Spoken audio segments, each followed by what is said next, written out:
Just 300 some odd miles separates two of the greatest college football institutions, and the intense 64-year rivalry between the University of Miami and the University of Florida is one that cannot be ignored. Not a day would go by that I wouldn't ask myself, how do I get my Hurricanes ready to play these Florida Gators? In 1960 was my first year to coach the Gators against the Miami Hurricanes. I didn't sleep for 3 days prior. How do you prepare kids for one of the biggest days of their lives? 1960, Florida 18, Miami nothing. 6 years later, I coached Steve Spurrier when he won the Heisman Trophy in 1966. Then watched him coach the greatest Gator football era ever. But the old ball coach never played Miami in the regular season. New Gator coach Ron Zook is our man now and has a true challenge ahead at the Swamp. Don't worry, Coach Coker was in the same boat last year, and all he did was lead his team to the national championship. First coach in over 50 years to do that. I am sure Coach Zook's not thinking about a national championship. He's got this weekend on his mind. State pride, first regular season game against Miami in 15 years. We both know that's a lot of pressure. Go, Canes! Go, Gators! Next!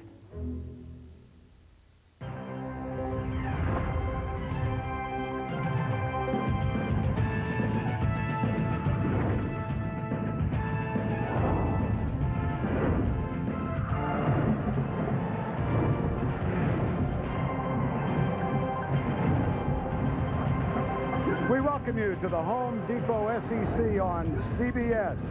Our first game of the season, and what a splendid way to start. Yes, there are tickets, but they cost you a bit. And if you don't have them, time to take out your frustration. Paint yourself up, get ready for the big dance. If you're a Cane fan, welcome to Gainesville. If you're a Florida fan, you've got the dominant color in the Swamp. The Miami Hurricanes against the Florida Gators.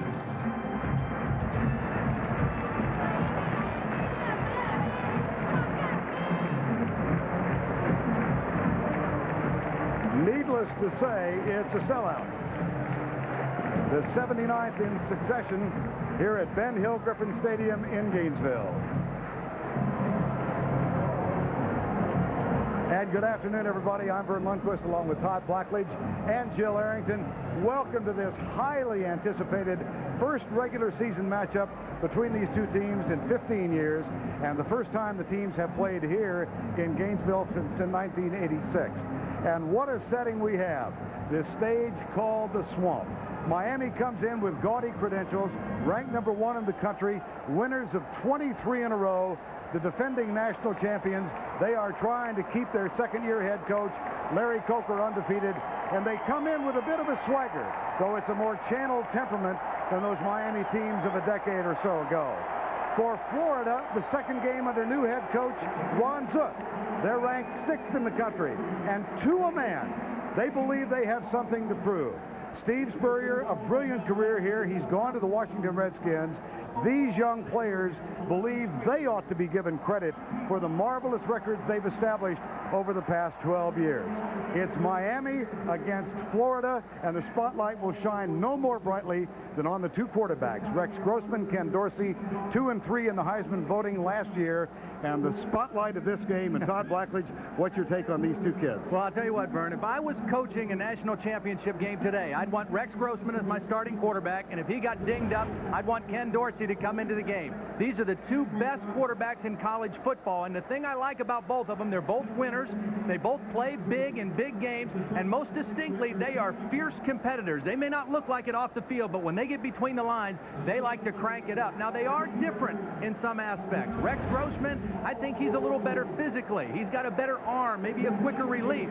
His great strength is he's an exceptional thrower of the deep ball downfield. Ken Dorsey, his mind is what sets him apart. He has great understanding of the game, and he's able to take what he learns in the classroom and watching film, transfer it onto the field. The game really slows down for Ken Dorsey. Ron Zook replaces the legend Steve Spurrier. There will be differences. Yeah. What differences do you see first? Well, the first thing Ron Zook did was recruit Rex Grossman to stay here at Florida. He did that by hiring Ed Zonbrecker as an offensive coordinator from Marshall. And what Zonbrecker brings is a faster tempo to the Florida offense. They're going to go a lot more no huddle. As soon as that referee marks the ball ready for play, they want to snap it, catch the team off balance, make defenses simplify. Because they go to no huddle, it also means Rex Grossman more responsible for communicating at the line of scrimmage, calling protections. He has more freedom to audible. And the last difference, maybe a little more subtle, when things don't go exactly right, his strategy sessions and his corrections on the sideline will be a little more calm this year than they were under the all-ball coach. Well, believe us, Miami has a lot of talent coming back. But they were depleted in the defensive secondary. Lost all 4 starters, 3 of whom were first-round draft choices. They're all in the NFL. They set a school record with 27 interceptions. It was the backbone of the Miami defense last year.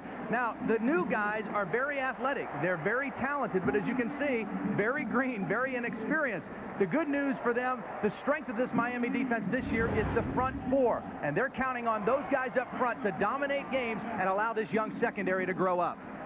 Well, the first time these two teams have gathered here at Florida Field since 1986 will continue after this message and a word from your local station.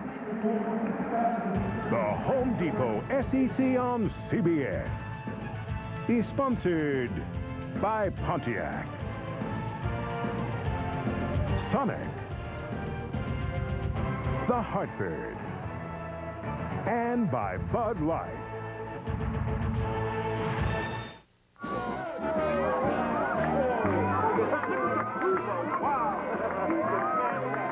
Dad, this is great!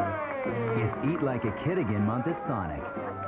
Featuring our Supersonic cheeseburger, made with the freshest ingredients after you order it. This is the big double meat, double cheese classic with the flavor you remember. Then, take yourself back with the creamy taste of a Barks root beer float, blended float, or choose your favorite flavor. Now just 99 cents.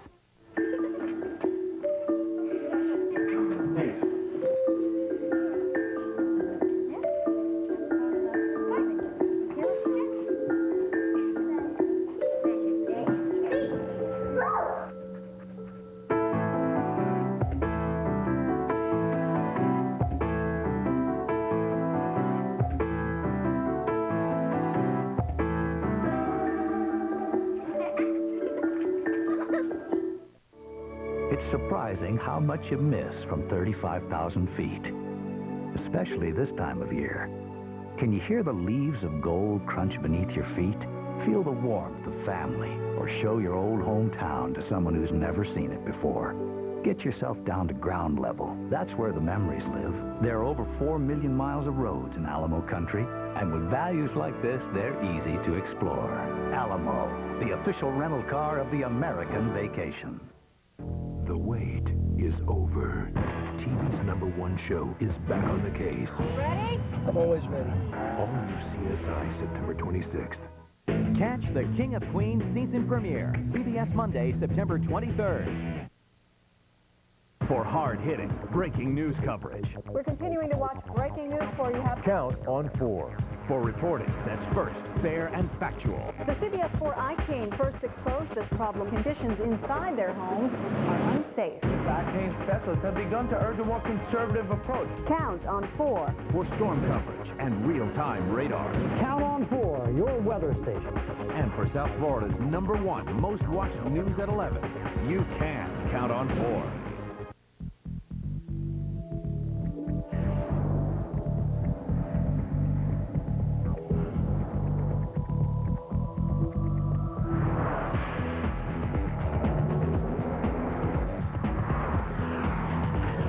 The Lexus GS Series.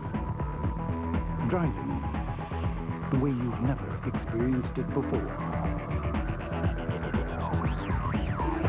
See your South Florida Lexus dealer. 85 million can be yours. The live lotto drawing tonight at 11 on CBS 4. Know the game. Programs, $4. All right, program. Peanuts, salted, unsalted peanuts. Get your peanuts there. There you go. What? Every Saturday, come see how different college football looks on HDTV. At Sears. Where else? Just a moment ago, a couple of kids probably dreaming of someday being Ken Dorsey or Rex Grossman. And inside, this place is vibrating. Ben Hill Griffin Stadium, a.k.a. the Swamp. And time now to welcome back the third member of our commentary team. Let's go down to the field and Jill Arrington. Well, thanks, Vern. Things have changed at Florida since the old ball coach left for the NFL. The competitive Steve Spurrier in his serious golf game was not known for burning the midnight oil, and he's a complete contrast from the new head coach, Ron Zook. Coach Zook often visits that weight room, but it's not just to watch. He gets involved.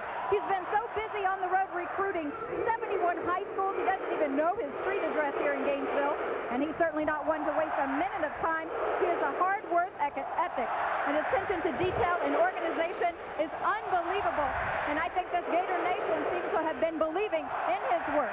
Vern, back to you. All right, Jill. Ron Zook, who served as an assistant here from 1991 to 1995 under Steve Spurrier. And he certainly got some enthusiastic following after the first game last Saturday night, a 63-17 win, or 51-3 win over University of Alabama, Birmingham. This was a week ago. Ron Zook, a very emotional moment. He is pointing at that moment to his father, Pete, 75 years of age in retirement in Lake Worth, Florida, and battling cancer. Pete and his mom, Dorothy, unable to make the trip this week, but glued, I am sure, to the television set in Lake Worth. Rex Grossman, one of the captains for this game. Robert Cromartie as well. Rex Grossman thought about leaving after Spurrier made clear his intention to go to Washington. And acknowledgement for some friend in the stands. And here come the Gators.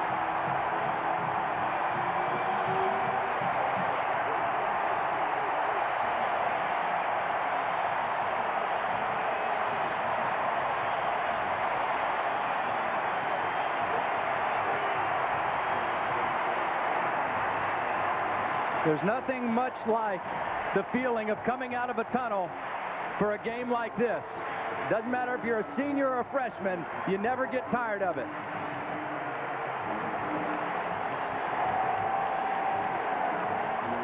Wonderful home record over the past 12 years for the Gators of Florida. They've lost only 5 times here. And right behind them, ranked #1 in the country, the Hurricanes of Miami.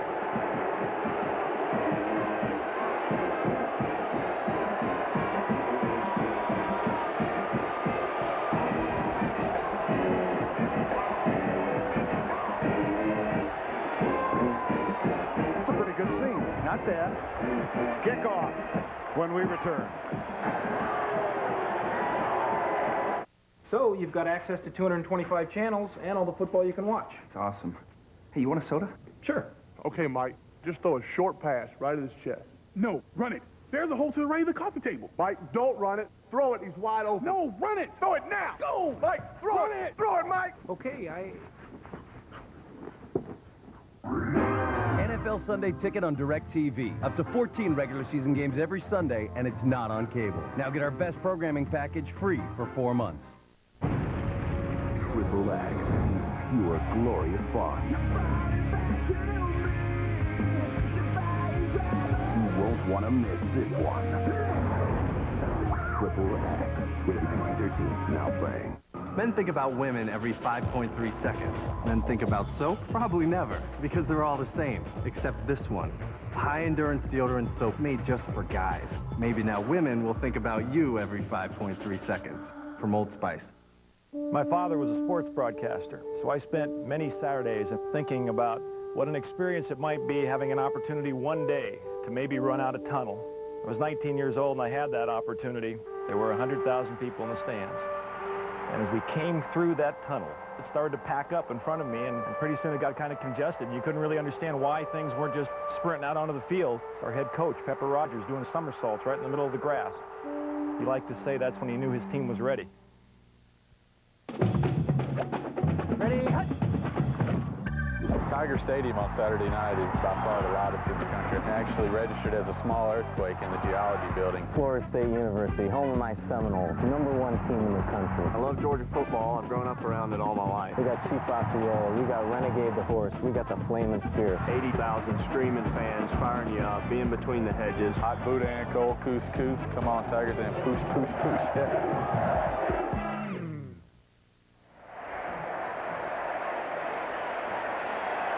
Welcome back to Gainesville. First meeting here since 1986. A muggy afternoon, but for the moment, no threat of thunderstorms. Mostly sunny, as a matter of fact. The winds out of the east at 14. Pretty good breeze blowing here.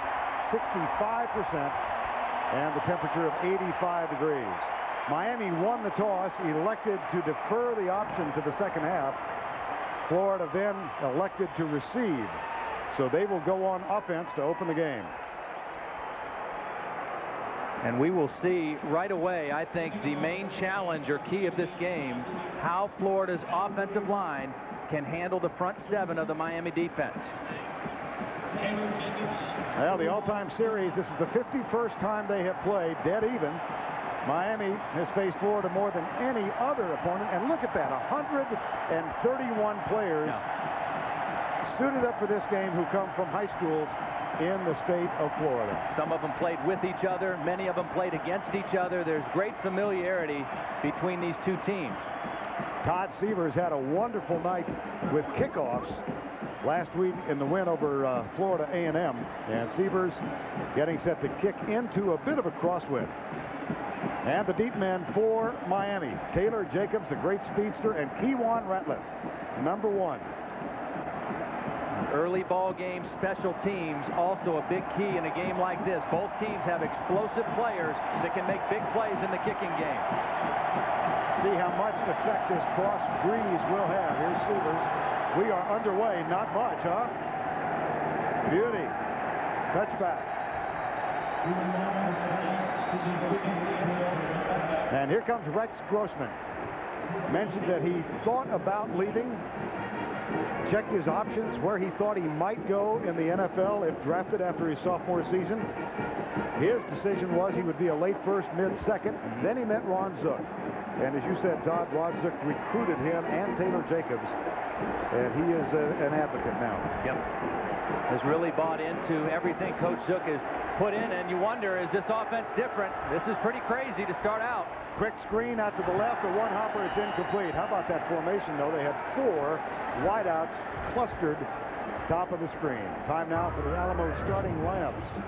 And let's check the offensive line. Max Starks replaces Mike Pearson at left tackle. DeGore is a freshman at center. Graham, Vernell Brown, a true freshman, a redshirt rather. Taylor Jacobs, Perez, and the tight end, Aaron Walker. Out of the shotgun on 2nd down and 10. Grossman pressure, pulls up, and it is incomplete. And a flag is thrown. So we're going to have a roughing the passer on the first throwing attempt by Rex Grossman. One of the little changes with the Ed Zonbrecker offense is to move the quarterback some, to not make him set up in the same spot every single pass play. Second play of the game, they're going to move the quarterback, move the pocket, and put Grossman outside. Roughing the passer on the defense. 15-yard penalty from the line of scrimmage. First down. The only problem with that is when you move your quarterback out, it allows linebackers to take a flying shot at your quarterback. Now this time Miami gets called for the penalty, but a lot of times he's going to get hit just because he's outside of the pocket like that. Automatic first down out at the 35-yard line. Lone setback and 3 wideouts. That's Ben Troop who goes in motion, the extra tight end. Draw play, Ernest Graham. Quick opener at left tackle behind Max Starks and Troop, and he picks up 3. Now let's check this Miami defense and the excellence up front. And they will rotate 8 defensive linemen in. Green, Joseph Walters, and Green, DJ Williams, Jonathan Vilma, and Howard Clark. And this very young secondary. It's Roll, Taylor, Sykes, and Marshall who get the start. Again, the challenge is for this offensive line to block the front 7 of Miami. 2nd down, 7. Play fake. Little pass out to Graham. And Ernest Graham picks up another Florida first down near the midfield line. Nice little play action fake. Fake it to Ernest Graham. Slip him out of the backfield. Watch Rex Grossman sell the fake, then they cross the backs, and nobody picks up Ernest Graham. You cross the backs against man-to-man defense. Nobody picked him up. And a nice little play for Florida. And again, you see the no huddle. You see the tempo. They're calling the plays at the line of scrimmage, making the Miami defense be simple and line up and show what they're doing. Those two losses last year were to Auburn and Tennessee. The Tennessee loss here. Here's the handoff to Graham. Tries to reverse directions and picks up 2.5 yards, but he does cross into Miami country. Cornelius Green and Jamal Green with the tackle. One of the real challenges, if Miami is allowed to defend the run with only 6 guys around the line of scrimmage, and they can play with 2 deep safeties, then Florida will have trouble. Florida has to make Miami come out of their basic defense and put an extra guy to stop the run. On second down, the quick screen, 2 tight ends out there to block for Carlos Perez, and Perez out of bounds at the 40-yard line. Interesting formation. He split Aaron Walker and Ben Troop. Well, and we've seen a variety of formations already in this first possession. There's a triple stack. You got 2 tight ends out there as lead blockers. It's just a little screen throw to Carlos Perez. And again, a young secondary on the Miami defense. Throw a lot at him early. Give him a lot of different things to look at in this opening possession. Nice job by Rex Grossman running the show out there.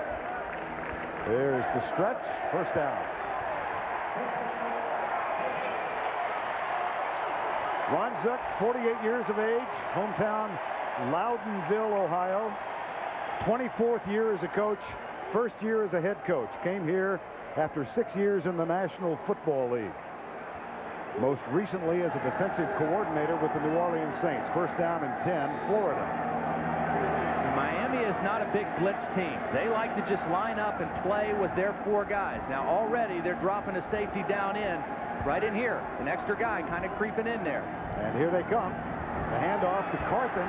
Slips a tackle, gets to the outside, and then Jamal Green completes the effort initiated by B.J. Williams.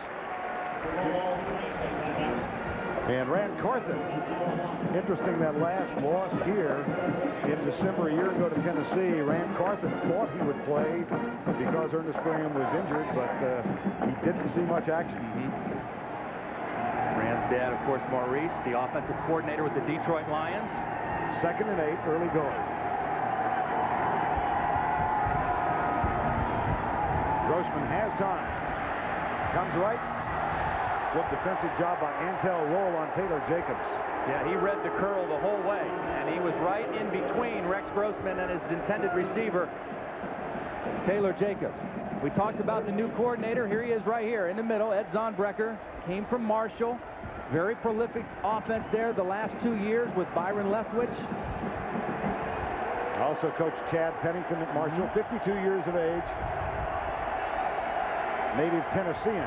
It's 3rd down and 8. First 3rd down situation they've been in.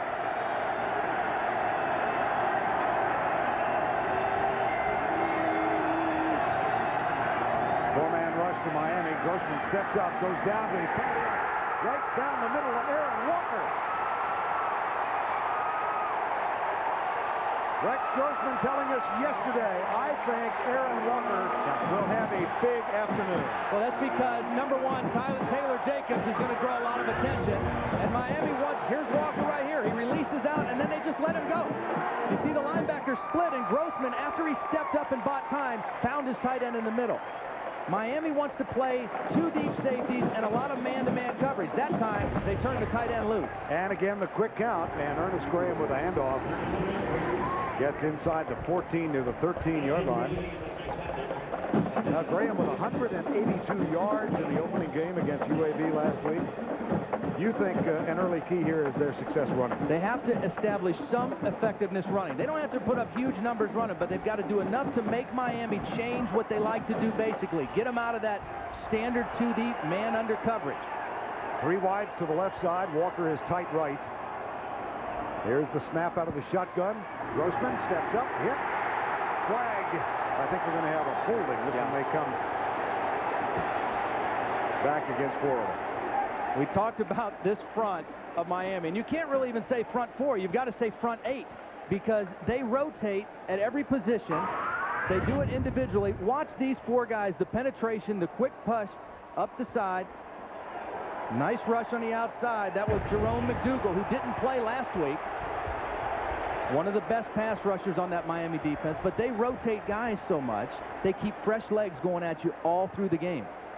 Now, the idea for defensive coordinator Randy Shannon is to bring in fresh men in the defensive line after 8 to 12 plays, and by the time the game is over, he wants all 8 of his players, all of whom he considers starters, to play between 35 and 38 downs.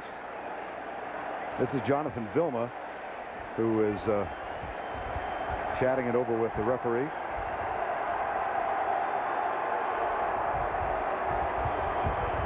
Here we go. There are 2 penalties on the play. Holding on the offense, that penalty is declined. Intentional grounding on the offense, that penalty is accepted.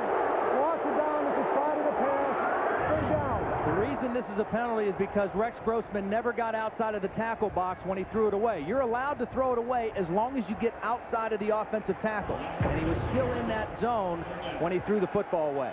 Now 3rd and 17, opening drive of the ball game. Florida now at the 21. 3-man rush. Grossman slips, lobs it out, intercepted. No, incomplete. We've seen 2 helmets popped off already in the game. Aaron Walker had his knocked off on his catch, and Rex Grossman just got his removed from his head. And that was a funny-looking play. This didn't look good. Nothing opened up quickly for Rex Grossman. He almost fell down on his own and then took a shot with his helmet coming off. And again, you see the athleticism. A defensive lineman, Cornelius Green, or actually Andrew Williams, almost getting the pick. Here's Matt Leach, 38-yard field goal attempt will not be good. So they chewed 4.5 minutes off the clock, but they come up empty. Larry Coker applauding his team's effort once they got inside the 20. Yep. Matt Leach was the team's punter last year. Replaced Jeff Chandler, missed an extra point last week. Misses a big field goal to start this one.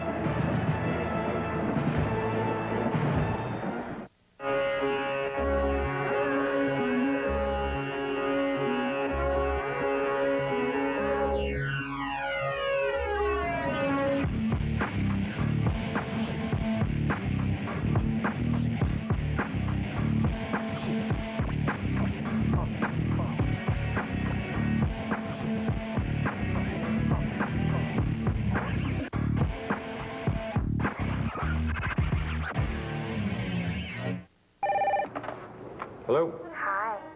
Hi. Let's play The Stranger. Okay. When someone gets home tonight, someone should be wearing a naughty French maid's outfit, a blonde wig, and holding a 6-pack of Bud Light. Me like you, the stranger. Oh, you meant... For the great taste that won't fill you up and never let you down. Wow. Hello, stranger. Make it a Bud Light.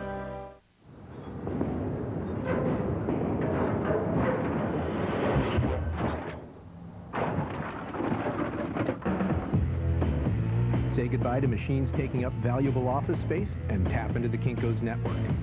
Oh my, I'll save you, I'm coming in. Wow, that's cold, but I can save you and you collect calls. Dial in the center, it's 1-800-CALLATT. It's free for you and cheap for them. Save on every call. Use 1-800-CALL-ATT for collect calls. Boom, boom, boom, boom. You knocked me out right off of my feet. Take you home with me, put you in my house. Boom, boom, boom, boom. Pow, pow, pow, pow. I like it like that. Loose. I'm born loose. For every generation. The Williams sisters in the U.S. Open final. Venus shoots for her 3rd straight title. But Serena, the #1 player in the world, is primed for the championship. Next on CBS. Okay. 11:22 to go, opening quarter. First offensive set now for Ken Dorsey and the Miami Hurricanes. A brilliant season last year in which he finished 3rd in the Heisman voting. To Rex Grossman, Eric Crouch, the senior from California. That's smart. So smart, like another coach on the field. Quick setup, little pressure, dropped it. Fumble. That is a fumble. And Dorsey is the first to pounce on it. That slipped right out of his hand. Exactly. And again, now I know these guys are used to practicing in Florida, but in a humid day like this, that football gets wet. Whether it's the center dripping on it, it was actually knocked out. I thought it slipped out, but it was knocked out. Bam Morris, one of the senior linebackers, got a little fingertip on it and enough to knock it loose. And Dorsey alertly falls on it. Bam Hardman, who comes around the right side, second down and 16. And it was tipped by Hardman. There's Mike McTeal, number 59. And a handoff. Willis McGahee breaks the tackle and then is tripped up by Gus Scott. But they had him nailed for a loss at the 15. But you see the power of Willis McGahee. He is a powerful running back. Here's the offensive line for the Hurricanes, anchored by Brett Romberg. They lost 3 men to the NFL. The wideouts are Beard Johnson, the tight end, familiar name, Kellen Winslow, his first touchdown catch last week. Third down and 9. Keep an eye on Andre Johnson, the big receiver, is at the bottom of the formation. Dorsey looks his way, comes into the flat, and it is caught by the fullback, Quadreen Hill. Nice defense by P1 Ratliff. They played zone, they forced Ken Dorsey to throw underneath, and then they came up and made the sure tackle. And a great 3 and out for the Florida defense, and they should get good field position here. Here's Ratliff back to return the punt, and it will be Freddie Capshaw, who did not play last week, did not punt in the opener. He's got a severely sprained ankle, the result of a scrimmage where he had a blocked punt prior to the season opener, but this is a fine punt. And a fair catch taken by Ratliff. Freddie Capshaw, 44 yards on his opening kick of the game. 9:39 to go in the first.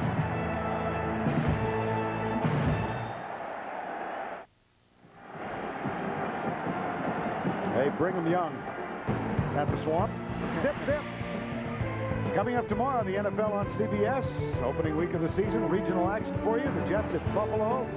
And it will all begin with Jim and Boomer, Dion and Dan. The NFL Today tomorrow on CBS. Here's Grossman out of the gun. And Graham. Boy, this is an early indication it augurs well for Florida. This is an excellent run by Ernest Graham. Vision is such a key characteristic of an outstanding running back. Watch Ernest Graham right here see that it's not open where he was going and then cut back this way, all on his own. He did that with his eyes. He hesitated for a second, made the quick cut, and turned it into a nice run. That's a gain of 13 for the 5'9", 215-pounder. On first down, draw play. Graham again, comes right. Huge hole. Big game. This one's for 11. Yeah, and this is good for the Florida offensive line. Again, the challenge for them, make Miami defend the run honestly. That will help them protect Rex Grossman. If they only want to put 6 in the box, then by golly, you've got to run at them and make them stop it. And 2 plays in a row, Ernest Graham has gashed the Miami defense. Now Willie Green makes his first appearance on the field, and Rand Carthen is there as well. They split on either side of Rex Grossman in the shotgun. Mike DeGore, the redshirt freshman, snaps it back. Little shovel pass inside to Carthen, but Jonathan Vilma had done his homework. Yes. I mean, he was blocked. I mean, there was a man right there blocking him, and Jonathan Vilma said, no, you're not going to get me out of this play. I mean, he just made an outstanding read, quickly read it, got off the block, and made the tackle. A real student of the game, loves knowing what everybody's doing, takes great pride in his preparation, gets really upset with himself when he makes a mistake on the practice field. Of course, the rest of his defensive teammates like to let him have it when he does as well. Stepped in for Dan Morgan a year ago and had a terrific year, culminating in the Rose Bowl championship. Here's the snap on second down. Pressure from the outside from McDougal. Grossman tipped. Knocked down by Matt Walters, number 91. Yeah, Jamal Green got pressure, and that's who put the hit on Grossman, and Matt Walters able to get his hands up. Again, you see this front 4 right in here. This is where it starts. Now, Grossman does a nice job of stepping up in the pocket, But Max Stark's just not able to stay with Jamal Green quite long enough to allow Grossman to make the good throw downfield. 3rd down and 8 from the 40. Scoreless first quarter.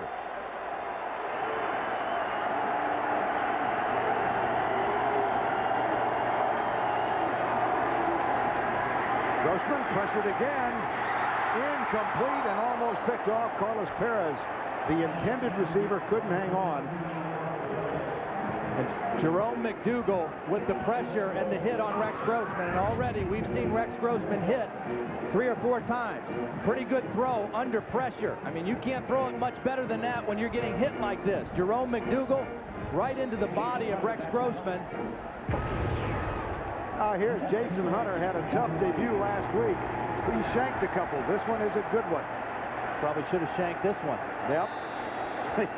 At least pooch it. Yeah. Jason Hunter sails it out of the end zone. It will come out to the 20.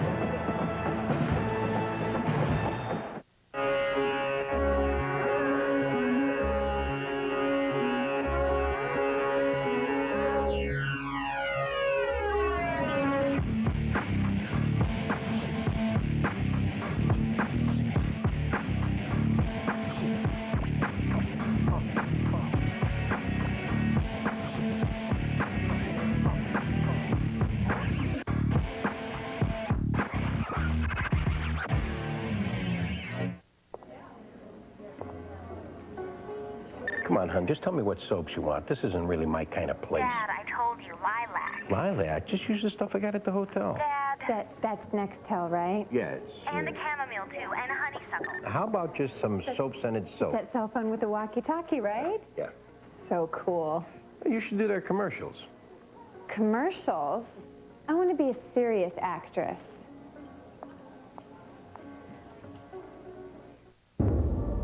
It's primal.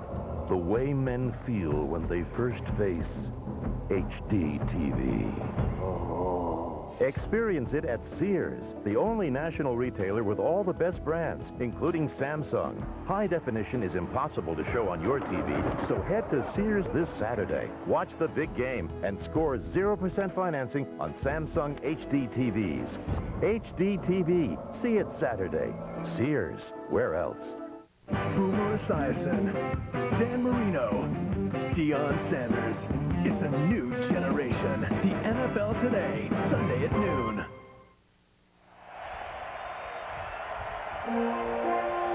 Coming up later, an all-women's American women's final. Serena Williams against her sister Venus Williams.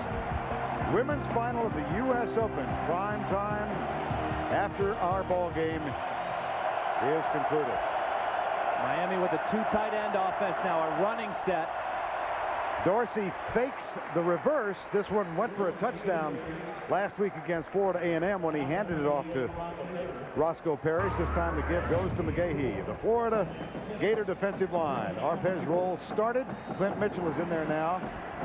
The linebackers Hardman, Matt Ferrier, Mike Mateel. And in the secondary, Ratliff Johnson, Gus Scott, and Robert Cromartie. New defensive coordinator John Thompson came from Arkansas. You'll see a lot of movement around, different looks by this Florida defense, trying to confuse Ken Dorsey. Draw play. Got him behind the line. Clint Mitchell. Interesting story. Missed all but 2 games a year ago because of 2 separate suspensions. Sat out last week to continue it. Has a hard time staying on the field, but when he's on the field, he has a great motor. I mean, he just goes hard. He doesn't always know exactly where he's supposed to go, but he goes hard whatever he's doing. Loss of 2, 3rd and 8.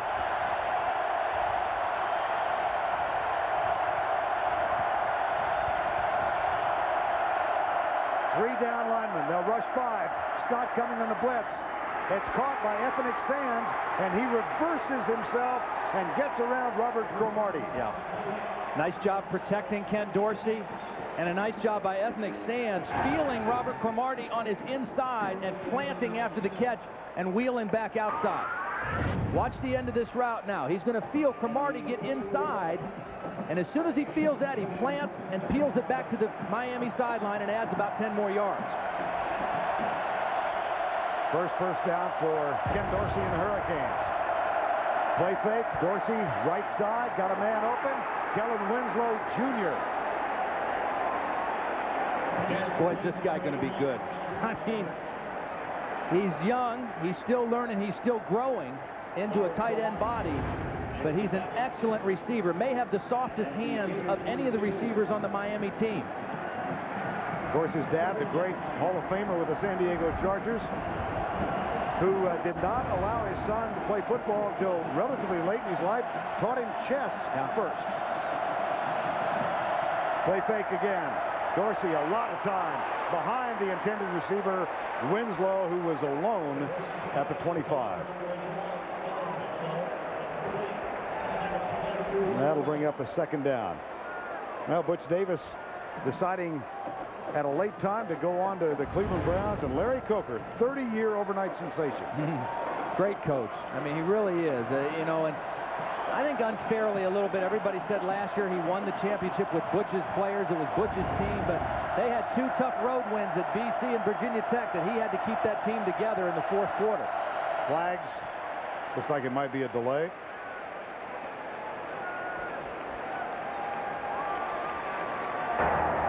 Prior to the snap, false start, offense, 5-yard penalty, remains second down. Well, Howard Schnellenberger, the coach from 79 to 83. They won a title in 81. Jimmy Johnson led them to a title in 1987. Dennis Erickson in both 89 and 91. Butch Davis was there 95 through 2000 and then gave way to Larry Coker. Quick flip over the head of Kevin Beard, number 9. And that brings up a 3rd and 15. I talked about John Thompson's defense and all the movement. I really like the way that Philip Fulmer described a John Thompson defense. He said it's like a bucket full of minnows, which means, translated, frenetic, unpredictable movement. There's John Thompson right there calling the signals. Came from Arkansas. He had his dream job at Arkansas, but was swayed strongly by Ron Zook at Florida. Got the call in Florida in February. 3rd down and 15. Play fake. Here comes the blitz. They find McGahee, and he works inside the 40, but that will be short of the first down. Tough to make up that amount of yardage on a 3rd down play. Here's John Thompson, 46 years of age, said he waited 20 years to get his dream job, which was defensive coordinator in his home state in Fayetteville. And then Ron Zook called him in February, said they'd never met. And Zook came in on a Florida plane to bring John back to Gainesville to talk about it. John said, not that I was easy, but I made up my mind before the plane landed. 53-yard field goal, Sievers. That's got plenty of leg. It's good!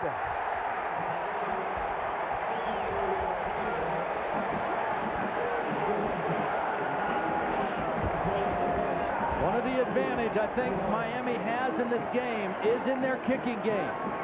Sievers, an experienced guy, nails this one through with no doubt. And that was a fine hole by Freddie Capshaw. Absolutely.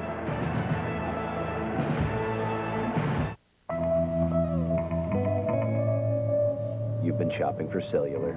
Yeah, I don't know which way's up anymore. I think I can help. You'll be fine now. At Sprint stores, wireless becomes clear with helpful salespeople, the best selection of phones, and great deals. Right now, get 3,500 minutes for $34.99 a month and save up to $100 on select PCS phones. Sprint stores, wireless made clear. One way. All the way.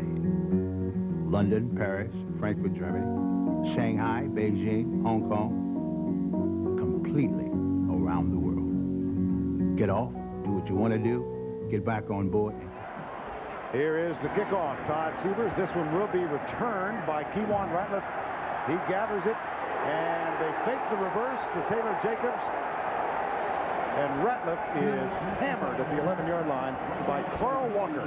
That was a heck of a kick by Severs, and we saw him drill the long field goal. We saw him kick the opening kickoff out of the end zone or deep in the end zone. That was an intentionally high kickoff to allow Miami's coverage team to run down there. And anytime you can stop a team inside the 15-yard line with a defense like Miami has, that is excellent work on the special teams. Remember what Ron Zick told us yesterday. He thought the most decisive factor in this game would be special teams big plays. On 1st and 10, Grossman, ball play. Graham got a little room. There's a stiff arm. Out of bounds at the 18, a gain of 7.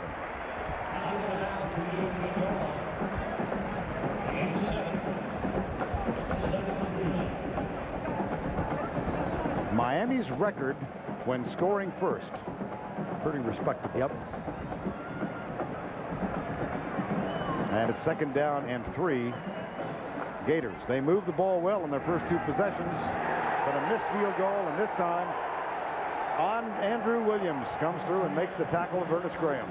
Well, a nice little stunt this time by the Miami defense. They've been playing pretty straight up. This time the tackle went outside, the end came underneath, and he was unblocked. That was Andrew Williams with nobody picking him up. They confused the left side of the Florida offensive line on that play. And here's where the Florida offensive line, at least in the early going, has had problems. 3rd and long. Yep. And when you're in definite pass situations, that's when Florida has been having trouble blocking this front 4 of Miami. They're better off when they keep him guessing whether it's run or pass.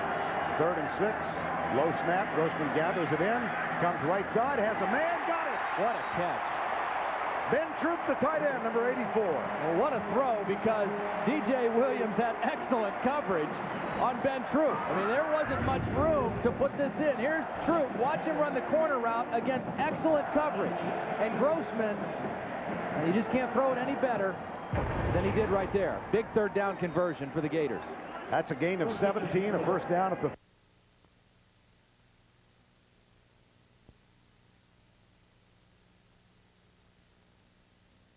tight ends in. This is a run set for them. Miami still with their 2 deep safeties.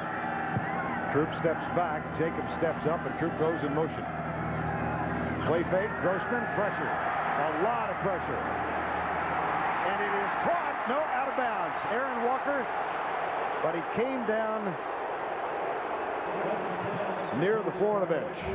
Well, Sean Taylor, the free safety, made a beeline for the football, and I think his collision with Aaron Walker caused Walker not to be able to bring this in before he got out of bounds. I mean, Rex Grossman's running for his life, and Sean Taylor gets a little bit of the body and the hand on the football, and then Walker just not able to snag it before it went out of bounds. Well, the crowd reacting to the replay looked like his foot might have come down in bounds. Only need 1 in college. 2nd down and 10, handoff. And that's Ernest Graham again out to the 38-yard line. The crowd got a little angry when they saw that replay. Let's take another look at it. Grossman unloading it to the sideline. Walker goes up. He's bobbling it right there. It looks like he had it. With that left foot in, looks like he had it. Nonetheless, 3rd down and short now for the Gators. The need is 4. Here's Grossman. Gets his protection, but it's a little behind Aaron Walker. It'll be 4th down. It's one Rex wishes he had back, because he had a nice thing set up there. Walker crossing the field. He had an opening, would have easily had the 1st down if they were able to make that connection. And for the day, Grossman now 5 of 11 for 63 yards. Had that string of 9 consecutive games a year ago with 300 or more. This is where I think Florida has to be sound in their punt protection. This is a good one from Jason Hunter. Ethnic Sands gathers it at the 13. Breaks the tackle, and a flag comes down at the 27 as Sands goes down. We talk so much about special teams. Miami, I think, has always been pretty good on special teams, and when they went into the Big East, Virginia Tech, so good on special teams, it raised the bar. Block in the back. On the return, penalty is 10 yards from the spot of the foul. First down.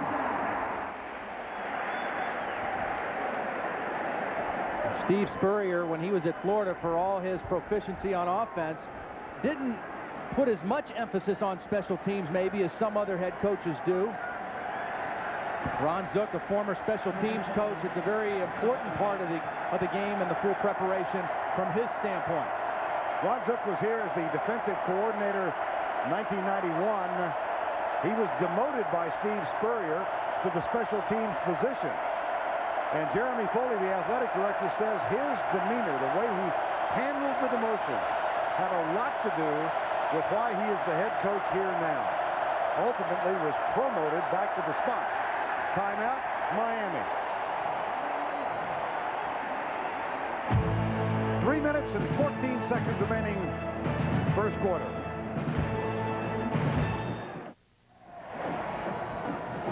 Ron Zook in his second game as the Florida head coach. For more on that, let's go down to Jill Arrington. That's right, Vern, athletic director. He is not losing any sleep over hiring Ron Zook. He says the proof is in the pudding. The past 8 months have just reconfirmed his belief in him, his passion for the University of Florida, the way he recruits this whole state back in the spring, and also just the way that he's kept the recruits, the players on this team believing in him, and his hard work ethic, he says, has showed them why they picked Ron Zook. All right, Jill, athletic director Jeremy Foley, who first talked with Bob Stoops and Mike Shanahan before contacting Ron Zook. Here's McGahee. Oh, once he gets into the secondary, it's frightening if you're the defender. He's got great speed. Well, Andre Johnson is the track star on the Miami team, the fastest on the team. But not too far behind him is McGahee.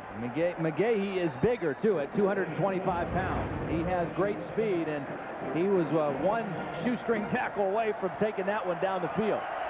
McGahee filling the spot that Clinton Portis had a year ago, now in Denver. And Frank Gore had a great season, but went out with an ACL in the spring. Here's Dorsey going to the right. Bam Hardman covering Roscoe Parrish. That's a mismatch. You know, yesterday, John Thompson told us, I think that we can trick Ken Dorsey some with our coverages. And I kind of sat back in my chair. I didn't say anything, but I'm thinking, this guy is tough to trick. He is the smartest guy out there. But they tricked him that time. They got him to call an audible. He thought he was going to get one coverage, and he didn't get what he wanted. John Thompson, very unorthodox in some of the things he does. That time, he won the chess match with Ken Dorsey. Second down and 10. Handoff, McGahee breaks the tackle, surges out across the 40 and is down at 41. That's a gain of 13 and another Miami first down.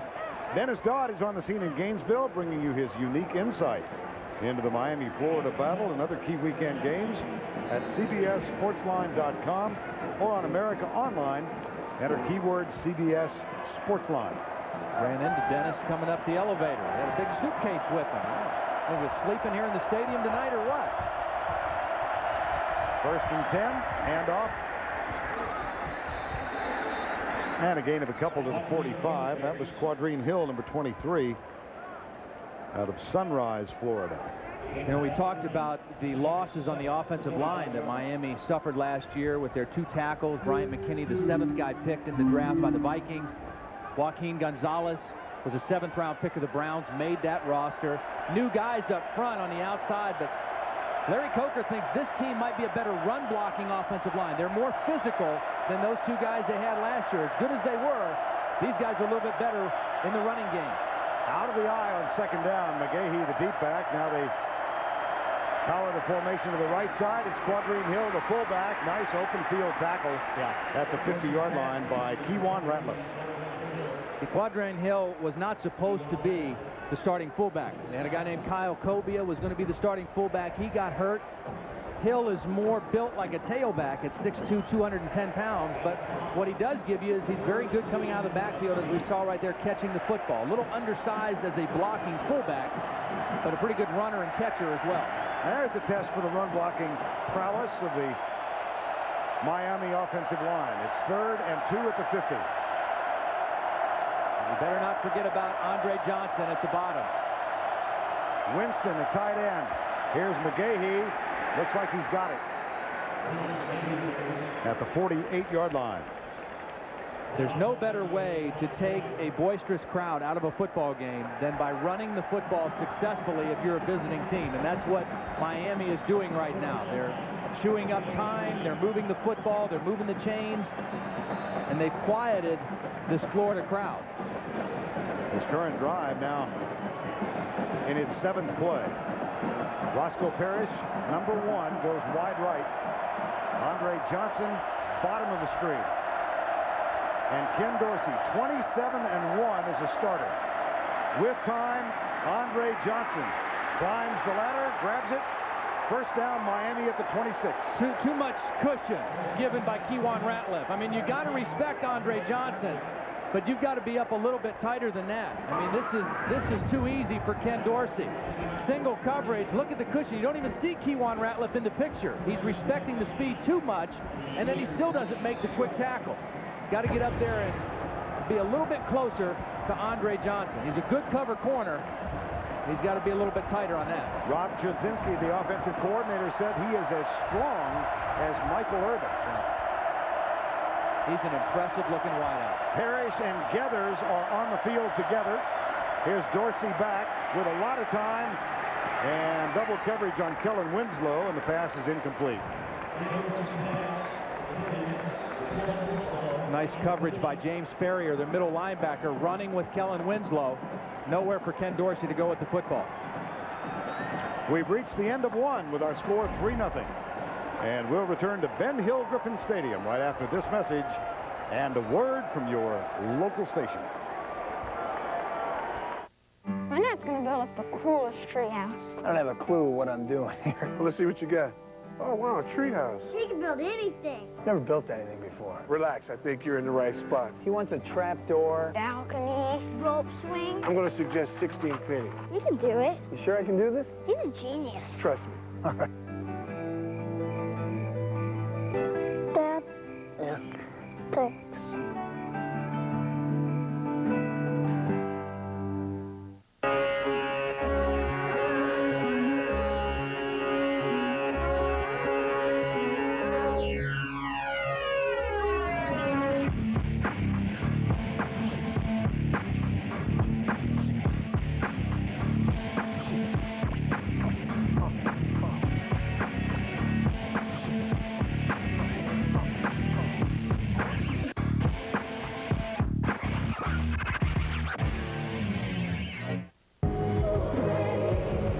Homicide Division premieres Friday, September 27th.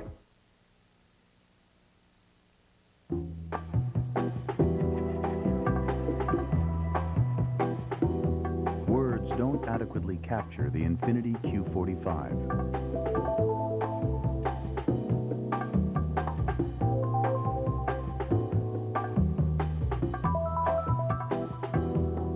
But some come closer than others. The 340 horsepower Q45 from Infiniti.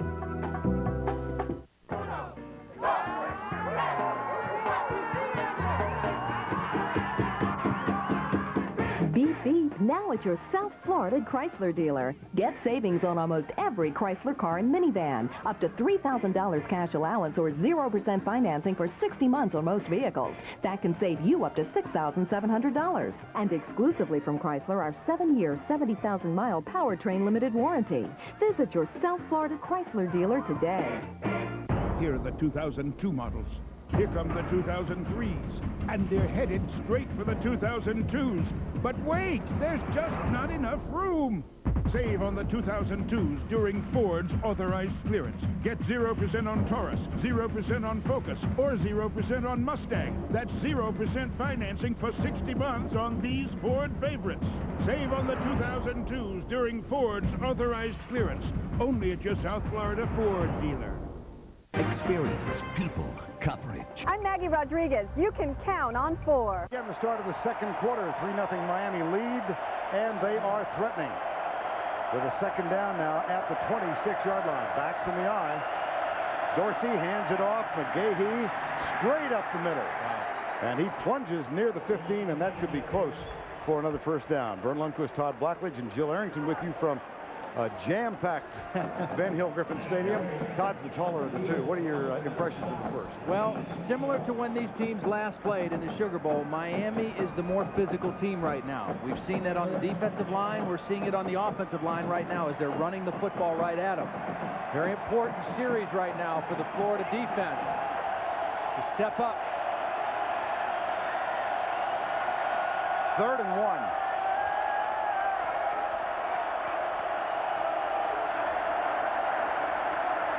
They'll throw it. Right side, caught by Johnson, 1st and goal. There is a flag down on the opposite side of the formation.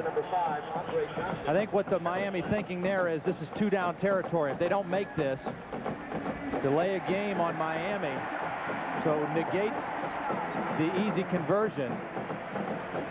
You see, the other thing that's happening, because they're running so successfully, it's really put the Florida defense on their heels a little bit in terms of rushing Ken Dorsey. The Florida defense is not bothering Ken Dorsey nearly as much as the Miami defense is bothering Rex Grossman. That is the 4th penalty on the Hurricanes. 3rd and 6. Johnson goes wide left. Sands and Parrish come to the right side. 3-man front for the Gators. They bring 4. Dorsey got a man incomplete in the end zone for Ethnic Sands. Miami did a nice job of picking up the blitz. They came with a safety blitz, and Willis McGahee was there to protect his quarterback, but Ken Dorsey not able to make the connection. Take a look. It's coming in from here, and there's McGahee. He's picked up the blitz. He does his job. That allows Ken Dorsey to be in the pocket and make the throw, just not able to connect. Capshaw with the hold. Severs with the kick on the way. And he has nailed his 2nd. This one from 38 yards out doubles the Hurricane lead. They're up 6-0. It's Eat Like a Kid Again month at Sonic, featuring the takes-you-back taste of our Supersonic Cheeseburger, the double meat, double cheese classic. Then treat the kid inside you to a creamy Barks root beer float, blended float, or choose your favorite flavor. Now, just 99 cents.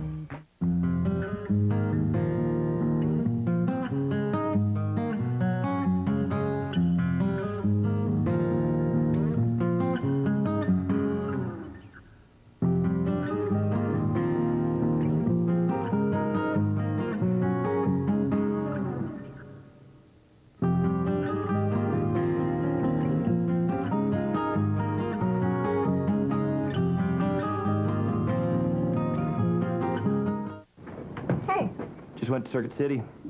Pretty big, huh? Yeah, it's big, But what? well, there's just a little extra space all the way around. Well, we could always go bigger. We can go bigger. You can bring it back. We welcome returns and exchanges with no surprise charges, like restocking fees. Circuit City, we're with you. Honey, it's big enough. I can still see the light. Just dial 1-800-CALL ATT for collect calls. It's free for you and cheap for them. Yeah, what you gonna do? Just dial right down the center, 1-800-CALLATT. Save on every call. Use 1-800-CALL ATT for collect calls. You're cute, but dangerous. He's on top of his game. I am an adrenaline junkie. The best sport in late-night television, David Letterman. He's in a league all his own. Can I have my ball back? 14:05 to go first half. Miami up 6-0, getting ready to kick to either Kelvin Kite or Vernell Brown. And the sellout crowd looks on as the sun disappears behind Ben Hill Griffin Stadium. Here's Severs. Same high kick. Taken by Kelvin Kite, number 2. Slips a tackle, looks for help. That's Andre Johnson, who drags him down at the 27-yard line. How about that? One of the best wide receivers in college football, running down on kickoff coverage and making a heck of a play in the open field. You don't think special teams are important to Miami? One of your best players and one of the best players in the country getting it done on kickoff coverage. Andre Johnson heads to the Miami bench. First down and 10, Florida trailing by 6. Here's Grossman, quick setup, fires it.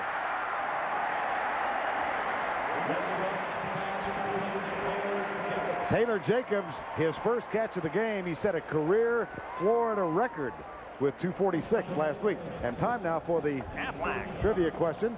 Who is the only player to letter in football at both Miami and Florida? I'm a little disappointed we don't have our duck here in the booth. Where is the duck? My man Bert Fleming. I think he's responsible for the missing duck.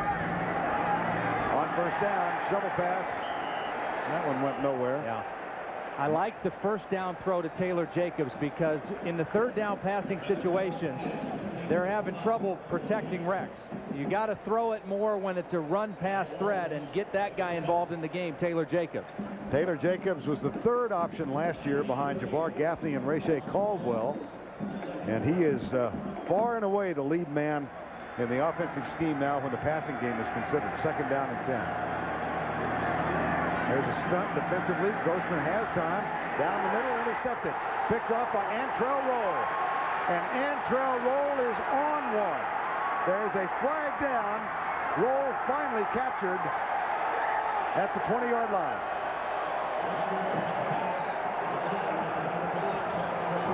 Well, so far, I think this young secondary of Miami has been up for the challenge. Roll is a sophomore from South Dade High School, and he has excellent coverage on O.J. Small. And he just steps right in front of Small and catches it with his hand.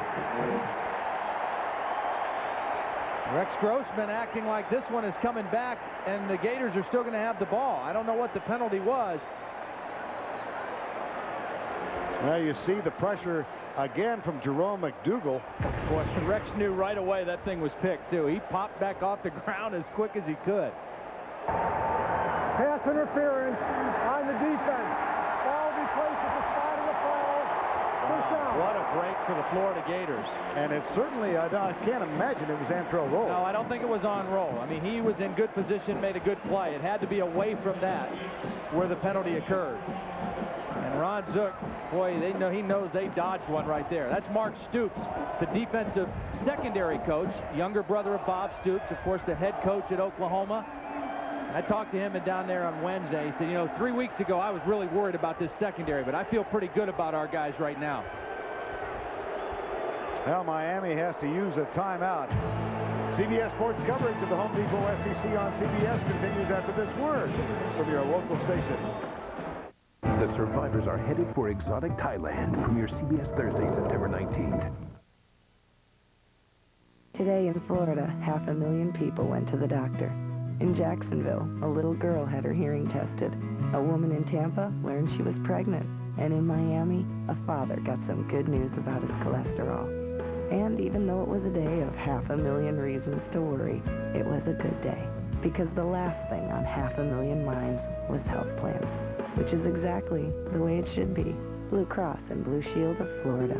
The best health plan is the one you don't have to think about. Toyota's nationwide clearance has a little bit of everything. A little bit of Camry in my life, a little bit of Corolla on my side. Toyota's clearance has been held over. Don't miss financing as low as 3.9% APR for up to 60 months on all 2002 Camry models, or lease a Camry LE for $239 a month for 48 months with $1238 due at signing. 3.9% APR or $239 a month through September 9th.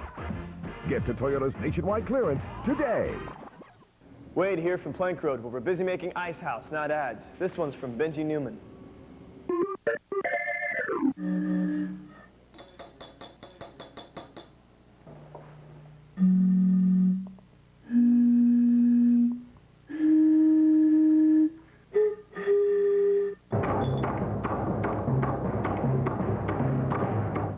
So what do you think? It blows. We'll make the Ice House, you make the ads. President Bush, the exclusive interview, Wednesday at 8 on CBS News.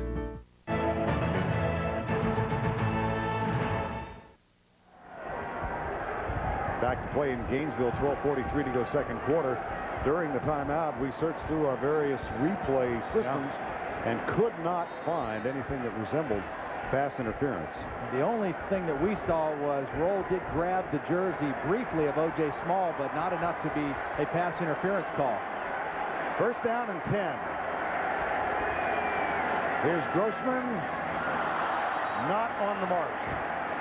Had a chance again. Same thing. First down, throw the quick slant, try to get your best receiver to break a sweat and get involved. And see, with the way Miami plays defense, they've got those two deep safeties, and in essence, they can double cover one receiver all the time. They can roll over the top on Taylor Jacobs. You see the safety's right here. He's ready to double cover on Taylor Jacobs on this play right now. Second down and 10. Bigori snaps it back. They hand it off to Graham. Slips as he makes his cut. Tackled at the 45-yard line. Stop was made by Andrew Williams, number 99. And this brings up a third down. Well, the numbers for Rex Grossman, 7 of 14, 75 yards. And off the mark just a couple of times. Off the mark and under pressure. You know, I mean, he hasn't been able to be in rhythm. And both of these quarterbacks, Rex Grossman and Ken Dorsey, are rhythm quarterbacks. They want to get that snap, set their feet, and throw the ball with no bodies around them, no hot breath blowing on them. Right now, Miami's getting to him a little bit. Stunts again. Here comes the pressure. Grossman is hit as he lets it go. And again, number 95, Jerome McDougal. And see, this takes a toll on a quarterback. I mean, even though Grossman keeps getting up, McDougal just right around Jonathan Colon, the youngster out of Miami. He's starting at right tackle. He's a sophomore out of Miami. And McDougal just kind of toyed with him on that one, ran right around him. Fourth down. Jason Hunter on the punt. High, fairly short. And gets a Florida bounce inside the 15-yard line. A 33-yard punt, effective. 11:44 to go, first half. 6-0, Miami.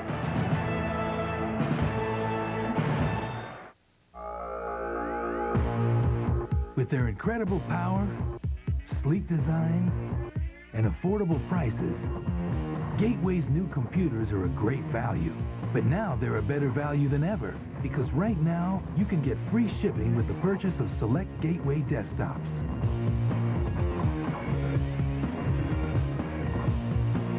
Call 1-800-GATEWAY for details. My dad's gonna build us the coolest treehouse. I don't have a clue what I'm doing here. Well, let's see what you got. Oh, wow, a treehouse. He can build anything. Never built anything before. Relax, I think you're in the right spot. He wants a trap door. Balcony, rope swing. I'm going to suggest 16 penny. You can do it. You sure I can do this? He's a genius. Trust me. All right. Dad? Yeah? Thanks.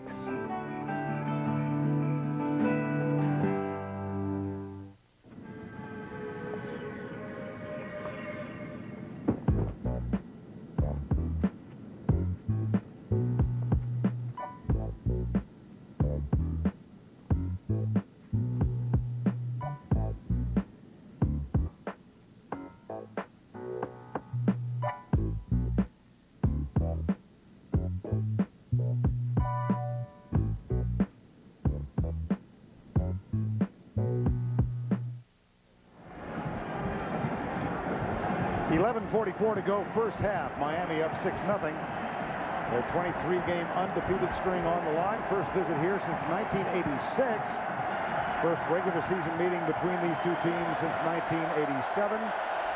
First down and 10. We have confirmed with the sideline that the biggest play of the game was a pass interference call on Antrell Roll, who made the interception. We'll bring that back in just a second. First down and 10. Backs in the eye. McGahee out to the 17-yard line.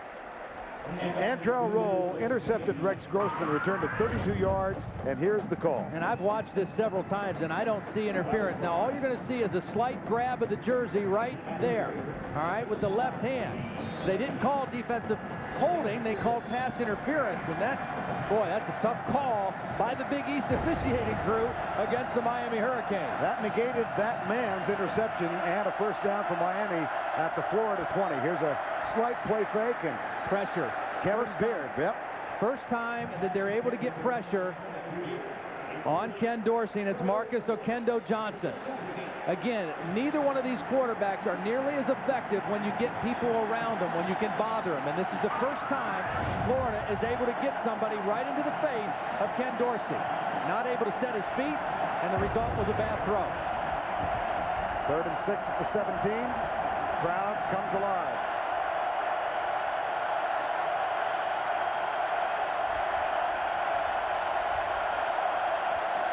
Pressure from the outside. Dorsey steps up, pulls back, finds the receiver open, Andre Johnson, but it's incomplete.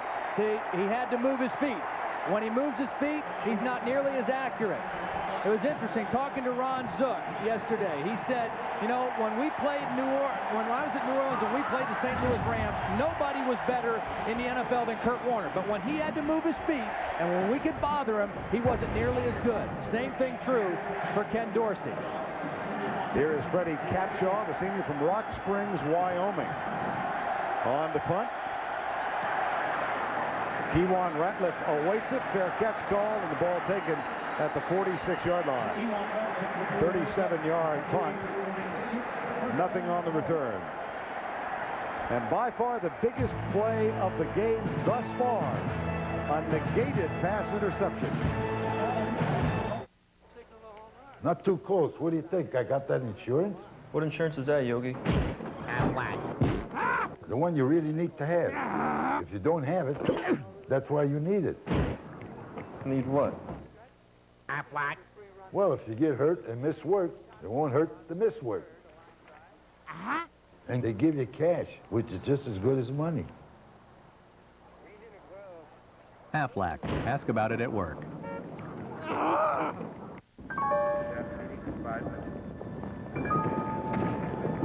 Is it safe? Yeah, but hurry. This better be quick.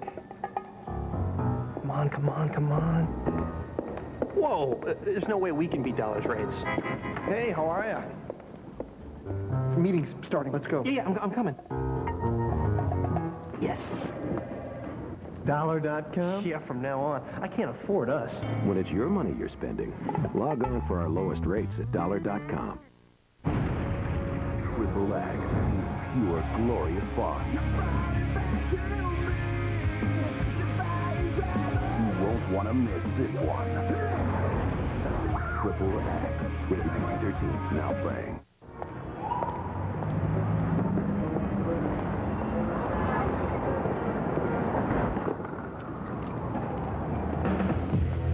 Say goodbye to being stuck with equipment your business has outgrown and tap into the Kinko's network. Boomer, Dan, and Dion on the NFL Today. Then kick off 2002 with coast-to-coast collisions, including the Jets and Bills. The NFL Today, Sundays at noon. Best starting field position of the first half of the Gators of Florida. They've got a first down attempt at their own 47-yard line. Before this full house at the Swamp, so named after these two teams last played here. Named by Steve Spurrier. First down and 10. Big series for Florida. They've got good field position. They've got to do something here with the football. Quick setup. Little fade pattern. Taylor Jacobs out of the tackle. Then Jennings makes the stop inside the 40. Maurice Sykes was trying to help him. Really nice call by Ed Zonbrecker. They've tried to run slant. This time they fake in and go out, and Jennings was frozen with the pump fake. Excellent call by Ed Zonbrecker in that timeout. Run the slant, now fake the slant, and get outside on the fade, and they get a first down. And the first down comes at the 38-yard line. Grossman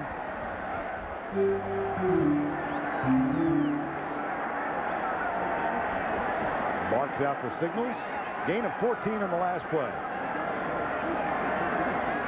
Now a little half roll, looks back to his left. Flag is down on the far side. The pass incomplete. They tried to throw a throwback screen to Ernest Graham, and it was snuffed out by Miami, and he did a nice job of just throwing it away.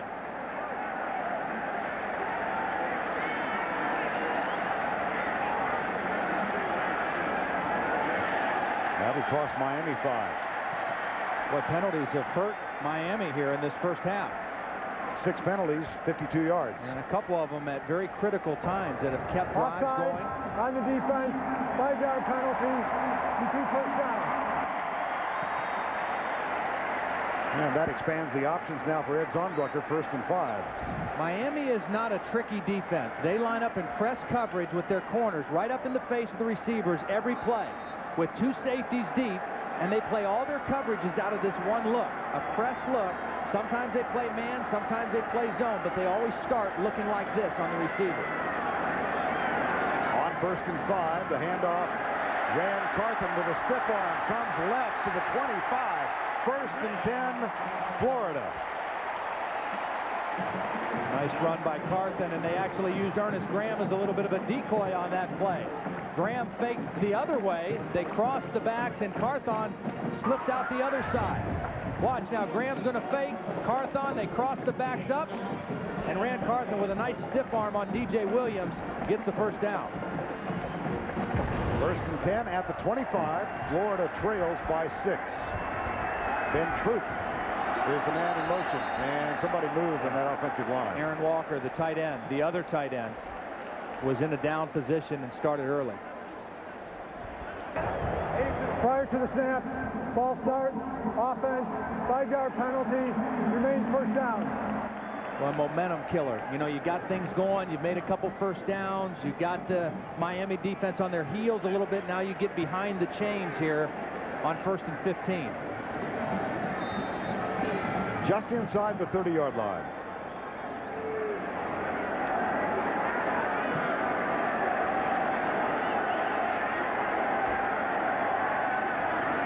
Grossman, same fade pattern, same result. And see, part of this problem is the guy over there who's playing, Kelly Jennings, has a big cast on his right hand. He's got a thumb injury that he's battled all through the summer. You see the cast. He can't jam a receiver the way the other cornerbacks can. He's a little tentative putting that hand on the receiver, and they did the same thing. Fake the slant in and break it outside. 2nd down and 4 after the gain of 6. Graham gets the give, has an opening, surges for the goal line, touchdown, Florida.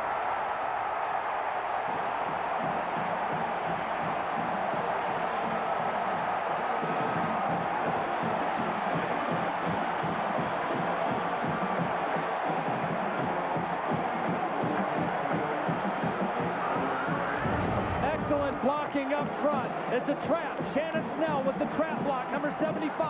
And Ernest Graham slips through the crack and into the end zone.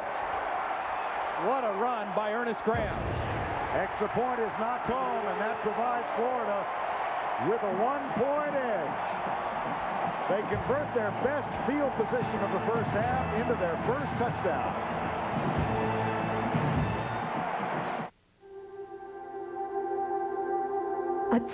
Looking for better allergy relief? It's right under your nose. Benadryl. Benadryl's proven better than the leading prescription allergy medicine. Medical studies prove histamine-blocking Benadryl to be more effective at relieving your worst allergy symptoms, like runny nose, sneezing, itchy nose, and watery eyes. Benadryl, proven more effective than the leading prescription allergy medicine. Skip Barber, Formula One racer, founder of one of America's best racing schools. He knows performance. He lives it. He also knows Quaker State oils are formulated for fine-tuned performance in different engines, like Quaker State Full Synthetic, fine-tuned for advanced engines, for superior protection against harmful deposits, and at extreme high temperatures. Hey, it's been working for me. For performance you can count on, Quaker State. Stay tuned. You know who the villains were. Now meet the heroes. Tonight on a 2-hour 60 Minutes with the usual cast, Mike, Morley, Ed, Steve, Leslie, and Andy. Touchdown gallop of Ernest Graham, worth another look, Todd. Yeah, it starts with the block by the left guard, Shannon Snell, and then what Maurice Sykes learns is you're not going to knock Ernest Graham down just by colliding him. You better wrap your arms around him. Ernest Graham, when they played in the Sugar Bowl 2 years ago, 15 carries, 136 yards and a touchdown, the main bright spot. And he told us when we visited with him on Friday, he's been waiting for this game, waiting for 2 years to get another shot at the Hurricanes. Now Florida will kick off for the first time, and Matt Petrovich, an old-fashioned straight-on kicker, who's also something to Behold, on kickoff coverage, he had 8 solo tackles a year ago, and here is his kick. This will be taken by Gathers, and Jason Gathers out to the 21-yard line.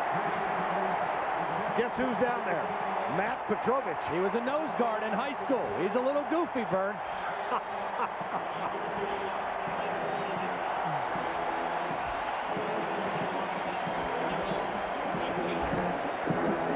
Well, time now to answer the trivia question. The only player to letter in football at both Miami and Florida, his name is Phil Kaplan. He played guard and linebacker at Florida in 42, Miami in 43, served in the armed forces, came back and completed his eligibility in 1946 at Miami. And listen, the crowd is back in it. The Swamp crowd is back in the game. And Phil Kaplan is among those in attendance, and he's with Jill Arrington. That's right, Vern. I found you the only man to letter for both schools. Are you torn here today? Which team are you rooting for? Actually, I'm rooting for Miami. That's because I live down there, and if I didn't, I'd never be able to go back. What do you remember about the intensity of this rivalry? Oh, it's beautiful. That's what college football is all about. And with something like this, the series never should have been stopped. It should have been going on just all along, but it's good that it's back again. I'm very happy about it. Thank you, Mr. Kaplan. Hey, Vern, back to you. Thank you, Jill. Well, the series revived, but only for a couple of years, and it's revived because a 12th game has been added to the schedule this year and next, so they're playing Miami next year. He said he may not be able to go back to Miami if he didn't root for the Canes. He may not get out of the Swamp if he keeps rooting for him today. 3rd and 1 at the 30, a 7-6 game. By the way, his record as the only man to letter for both teams will end, I'm sure, next year. Brock Berlin, who lettered here last year, transferred to Miami and is sitting out a redshirt season at quarterback this year. Here's Dorsey, deep down the middle, double coverage. Todd Johnson is back there. That's excellent coverage by Florida because Ken Dorsey had a lot of time and he couldn't go anywhere good with the football. John Thompson told us about Todd Johnson. I love this guy. He is always, always, always in the right spot. And here he is in the right spot, knocking the ball away from Andre Johnson. A headsy free safety for the Florida Gators. About 3 weeks ago, Todd Johnson suffered a concussion during practice, but back and healthy again. Look out! Blocked it! They blocked it off Capshaw. Todd Johnson with the block. Special teams.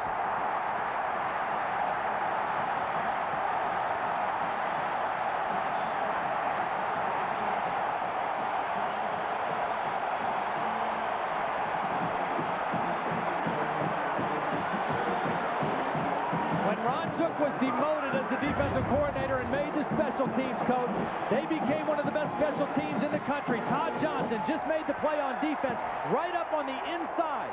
They forced the personal protector, DJ Williams, to block somebody else. Nobody, I mean, Gus Scott wasn't blocked either. He was there for the recovery.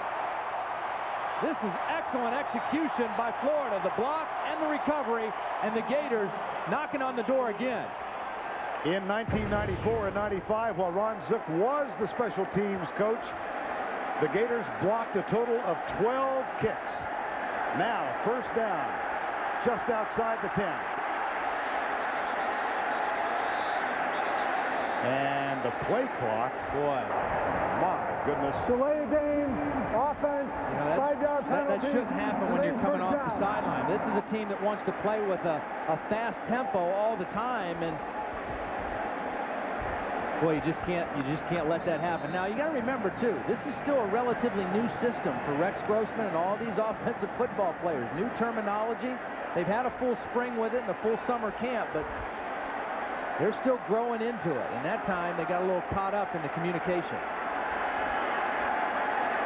Florida 67% in the end zone once inside the red zone last year.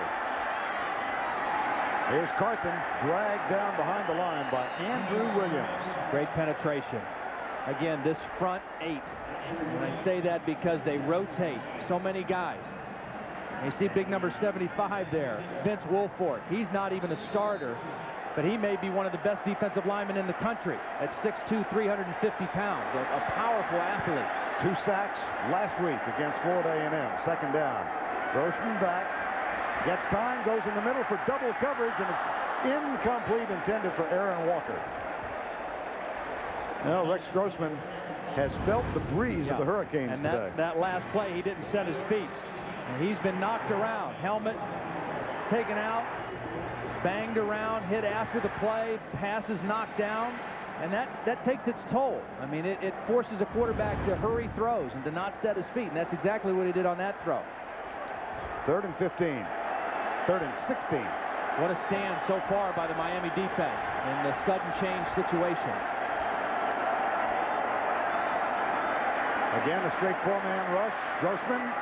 And the coverage was excellent by Antrell Roll. Excellent coverage. I mean, Rex Grossman had plenty of time. He set his feet, just nowhere to go with the football. And again, I'd have to say this young, inexperienced secondary of Miami is holding up very well. And that'll bring Matt Leach on for the field goal. The block kick gives him the first down at the 11-yard line, then the delay of game. And the draining of the emotion in this stadium was palpable when the delay was called from 34 yards out. Give credit to that Miami defense. Leach. Got it. So they do come away with 3. Had to get something there. Absolutely.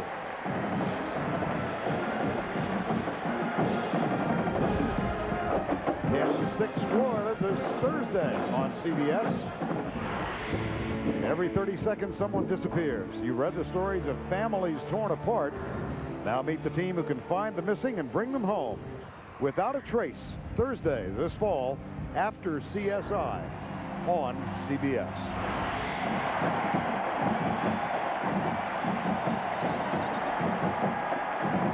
Well, 7.5 minutes to halftime, and coming up at halftime, Tim and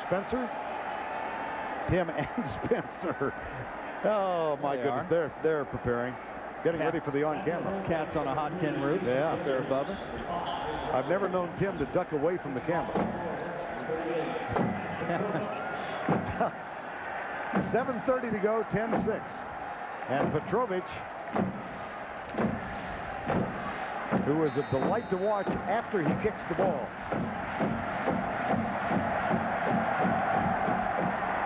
Nice kick. Touchback. Now, the series started in 1938. It was discontinued in 1987. Perhaps the most famous game, this SEC moment presented by Sonic. November 27, 1971, it became known as the Florida Flop. John Reeves was the quarterback. He was for Miami in quest of a national passing record. They wanted to get the ball back one more time to give him a chance to hit Carlos Alvarez. So the Florida players under Doug Dickey fell down, allowing Chuck Foreman to score to get the ball back. And Chuck Foreman is still angry about it. Yeah, that's, well, you don't do that. The Florida Flop. Here's Dorsey. Kellen Winslow. Gus Scott makes the tackle at the 29-yard line. Now, Reeves, after they got the ball back, he did throw a pass to Alvarez for 15 yards, and so he did hold, Miami fans will argue, forever a tainted record. Well, what I didn't know, which I heard about this morning, was that there was a punt return for a touchdown in the possession previous, or, you know, they may have been able to get it without going to such ridiculous measures, but that's the stuff that rivalries thrive on, right? Handoff, McGahee comes right, gets a good block from Eric Winston, the big tight end, the true freshman out of Midland, Texas. That's a gain of 15 yards. And you see, Ken Dorsey is not going to get rattled. I mean, he's been in enough big games. He's only lost one game as a starter. He's got great poise and maturity. And he's just keeping everybody calm. Like, hey, guys, it's only 10-6. Let's do what we do. He hit the pass to Winslow. They get the big run to McGahee, and now all of a sudden they're right out by the 50-yard line. First down and 10. Brett Lomberg. Eric Winston is on the field. There's McGahee. Down at the 46. Now, Ken Dorsey in his senior season, brilliant career at Miami, and he particularly excels when he faces a top 10 team. And that says a lot. I mean, 11 touchdowns, only 3 interceptions against top 10 opponents. I think a guy who plays big in big ball games, there's something special about him. I think both of these quarterbacks have done that in their careers. 2nd down and 8. Gathers. Roscoe Parrish is wide to the left. Here's Dorsey looking deep, fires it out for Ethnic Sands, incomplete. Corey Bailey, number 7, was over on Ethnic Sands, number 7. Both defenses are playing well here in the first half. I mean, they're covering the receivers down the field. They're getting to the quarterback a little bit. They're giving up some plays in the running game, but when it counts, they've been able to come up with big plays. And here's another big one, 3rd and 8 against John Thompson's defense. 5:40 to go, first half. Andre Johnson up top against Kewan Ratliff. Man-to-man coverage. Kewan's way inside. Comes the corner blitz. They fire it out to Winslow. Bailey, and the lead might have garnered a first down for Winslow and the Hurricanes. Yeah, that's a nice decision. I mean, Winslow, again, he's still growing into the position as a tight end, but he's 230 pounds. Reported to camp about 240. He lost a little weight, but watch him drag the defender enough to get close to that first down. Man-to-man coverage, tight end against a smaller defender, and then he fights for the first down. And got it. Corey Bailey's 185 pounds. Kellen Winslow's 230 pounds. That's a good matchup for the Miami offense. 1st and 10 at the 46-yard line. Clock with 5:27 to go before the break. Larry Coker, 54 years of age, 30 years an assistant. Started out high school coach for 7 years in Oklahoma. Graduate of that cradle of coaches, Northeastern Oklahoma State. 1st down and 10. Here's Dorsey, little pattern underneath, and Andre Johnson let it go right through his hands. And I mentioned the cradle of coaches because Ron Zook, another career assistant until this year, did graduate from the cradle of coaches, Miami of Ohio. And I really think that's what makes both of these guys pretty special, in my opinion. The fact that they were longtime assistant coaches, didn't get a head coaching job till late in their career, probably at some point maybe questioned whether they would ever become head coaches. So take a look at that. That's up in my neck of the woods. Miami of Ohio and Oxford. Some great coaches that have come out of there. Draw play. McGahee gets some help from the umpire. Up the middle inside the 20. Cromartie stopped him, but not before he picked up 27 yards. Great answer drive by the Miami offense. They started down in their own territory on the 20, and they've methodically run and play action pass their way right down into scoring territory. Nice job by McGahee following the lead block in there by Chris Myers, his right guard, and then you see the strength. I mean, he is a powerful, powerful running back. Now he gives way to Jason Gathers, who picked up 199 yards last week, and he is going to get a bunch on this play. You're seeing that strength of the Miami offensive line right now. I mean, they're grinding on him right now. I don't think the Florida defense is tired. They shouldn't be. But this Miami offensive line, now they're experienced on the inside. You see Romberg and Haji Razuli. Those guys are returning starters. Chris Myers on the inside has played some. They're new on the tackles. But again, they're good run blockers. Time call by Florida with 4:35 to go first half. You've got to come into Burger King now for a great tasting deal.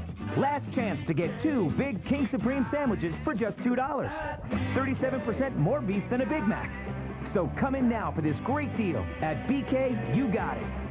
Changing Lanes on DVD. Don't leave me out here. Better luck next time. An ambitious attorney, a desperate father, Samuel L. Jackson, Ben Affleck. Good. The computer says you're bankrupt. See what I can do to you? Changing Lanes on DVD with must-see extras. Buy it September 10th. Miami got the first 2 scores, both field goals, to take a 6-0 lead. 18-yard run by Ernest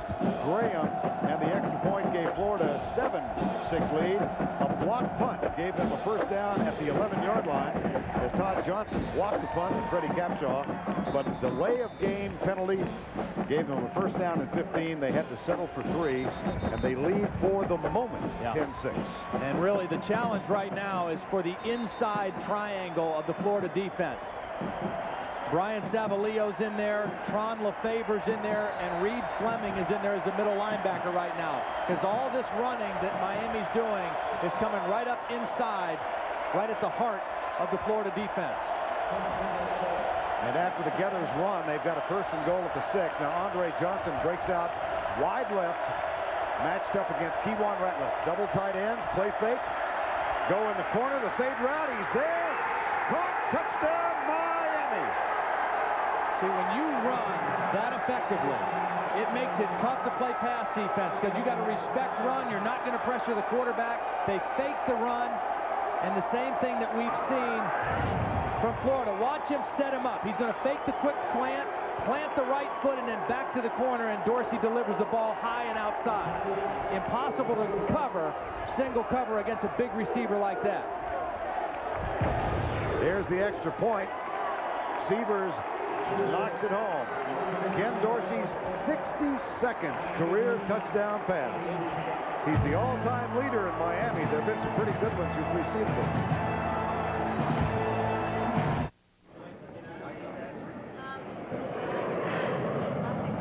Sam, I'm at the airport. Hey, welcome back, pal. You remember that conversation we had? I sure do, buddy. Which conversation was that? The one where I said I don't do any ads. No ads. I really got to start writing things down. Sam, that's the only one, right?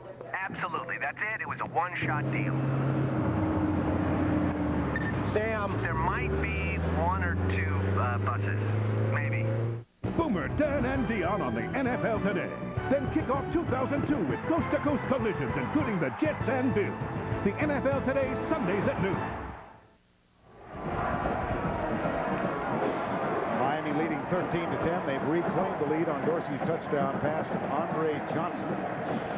That's a championship team, you know, that responds that way. They get the block punt.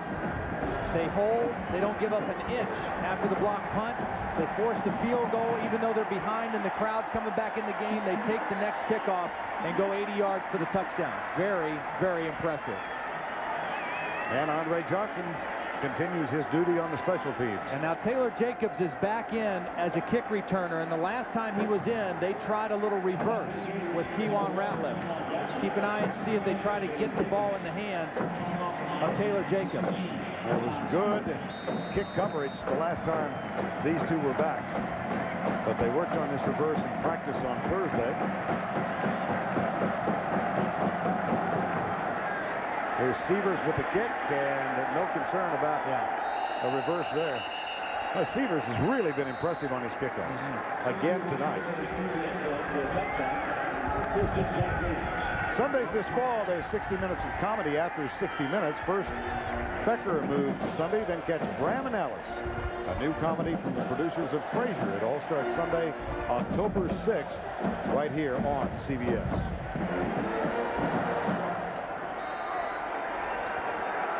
First down and 10 from the 20. Florida trails by 3. Inside route, Jacobs bobbled it, and he has some room to run. Let's go back and take a look at the touchdown. You'll see what Ken Dorsey saw. Right up here, single coverage. Nobody helping from inside. He says, I know what I've got. I've got my big guy running a corner route. I'm going to have protection because we're keeping the backs in. And that's like stealing for Ken Dorsey. He got the coverage he wanted, and he delivered the football. Second down and 10 after the incomplete pass.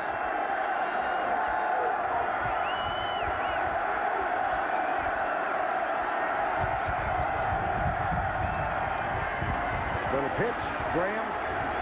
Jonathan Vilma is right there to stop that one. Well, what a Saturday this has been on CBS. Those terrific matches in the men's semis this afternoon, and coming up later tonight, the women's final of the U.S. Open. Serena Williams, Venus Williams again. 3rd and 9 of 21. Big play right now because Miami's starting to seize the momentum a little bit in this football game after that touchdown. Miami brings 3. Grossman short. Perez, but he's caught at the 25. It'll be 4th down. Good defense again. I'm impressed with the way that Antrell Roll is playing. And he got the interference call, which I still think was a bad call, but he's been pretty sharp in man-to-man coverage. Jason Hunter, who is a walk-on and transfer from junior college, not listed in the media guide, and he earned the spot in 2 days. Fake punt. No, he didn't fake it. He just thought he was going to get it blocked. That was not a fake punt. I think he just thought if he kicked it, it was going to get blocked, and he got confused. Again, you've got new punters, a new punter, and a new kicker for Florida. We saw a block punt by Florida, and I don't think this was a fake. He just thought it was going to get blocked, and it might have had he kicked it. He pulled it down and then tried to do something with it. Watch Jason Hunter. He's a little flustered right there. He just got flustered. He bobbled the snap to start with, and everything went south from there. And now there is a penalty, personal foul against Florida. Well, this is gut check time now for Ron Zook's team. They had an ugly offensive series right there. They don't execute the punt, and now his defense, which got gashed on that last drive, is right back on the field. Well, Hunter last week against UAB had a tough start in his debut at Florida. Shanked a couple. Now bobbles the snap. Here's McGahee. Good defensive effort by the Gators. 3 minutes to go, first half.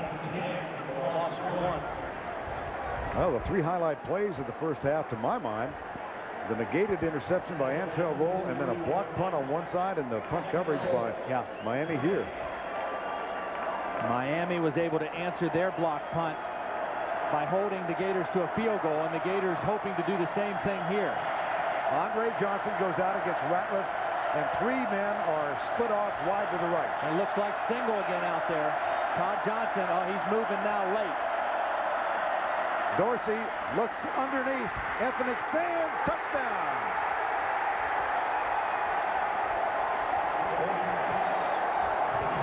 '63 career touchdowns for Ken Dorsey.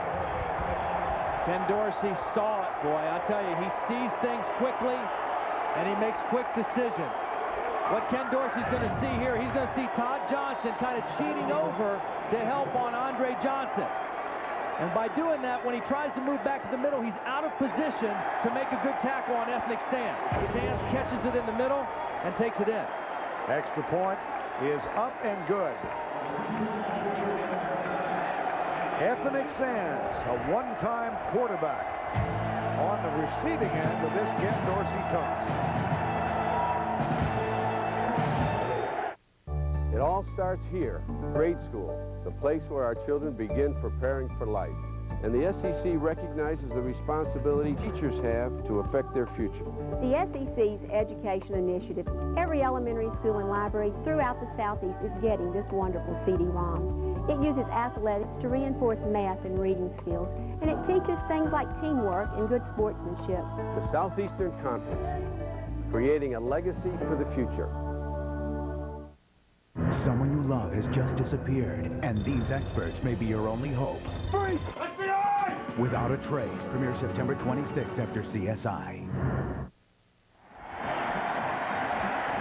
2:22 before the break. 14 Miami points in the last 2 minutes and 8 seconds. And you could just feel the momentum changing. Miami taking control after that first touchdown, and then the 3 and out by their defense, and they go right back in and score. And Ron Zook, the thing he has to be most concerned with right now, with 2:22 left in the first half, is his team is starting to get knocked around a little bit too much. They're being out physical by the Miami Hurricanes again. Here's Sievers with the kick. And again, pumps it right through the end zone. And a touchdown pass from Dorsey to Ethnic Sands, worth another look. Yeah, he did a nice job. He came off his primary target. He finds Ethnic underneath, The receiver in front of him kind of cleared out the middle, and then a nice little stutter move faked out Todd Johnson. And Todd Johnson is an excellent player who's a good open field tackler, but that time no match for Ethnic Sands. Dorsey rests. Rex Grossman back on. Second and third in the Heisman voting last year. Eric Crouch, of course, was the winner.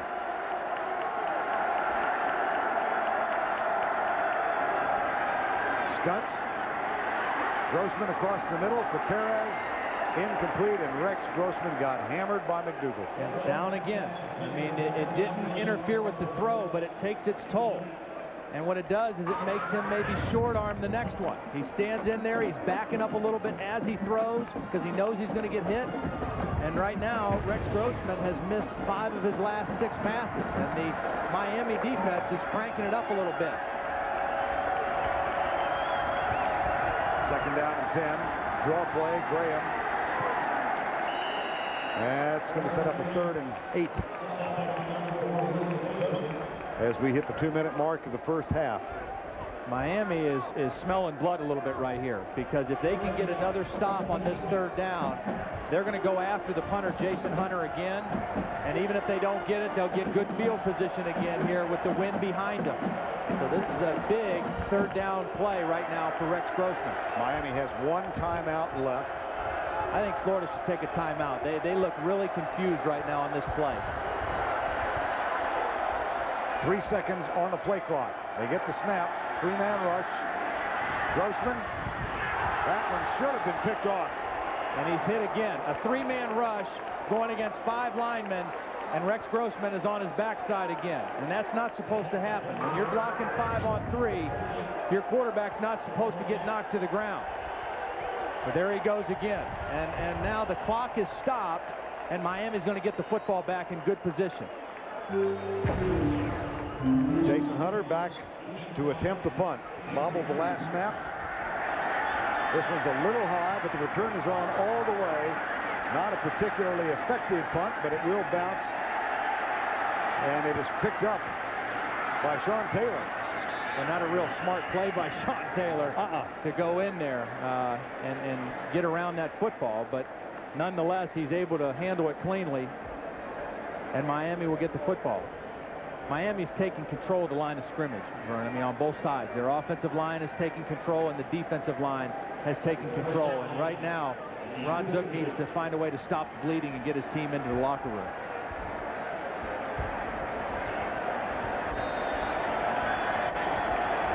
Now Ron Zook in his 2nd game as the head coach of the Florida Gators. When he got into coaching, made a list of top 10 goals in his life, and head coach of Florida was on that list. 1st down and 10. McGahee goes left, gets a good block on the corner. An excellent block by Roscoe Parrish. He may be the smallest guy out there on the field.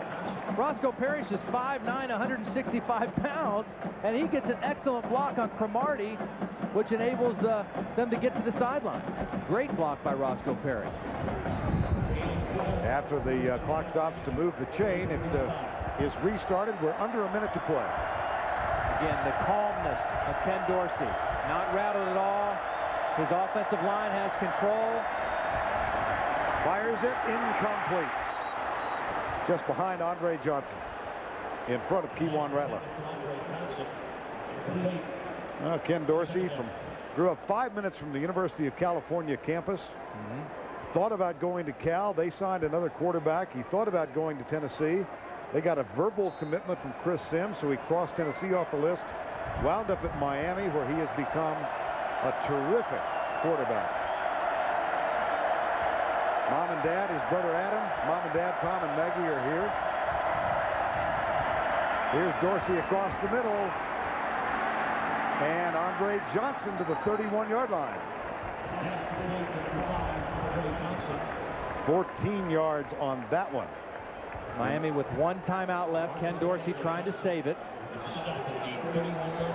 See how well they played on the road. They're in the hurry up here. Here's Dorsey. Hit as he lets it go, but Winslow's got it. And Cromartie with the tackle at the 21.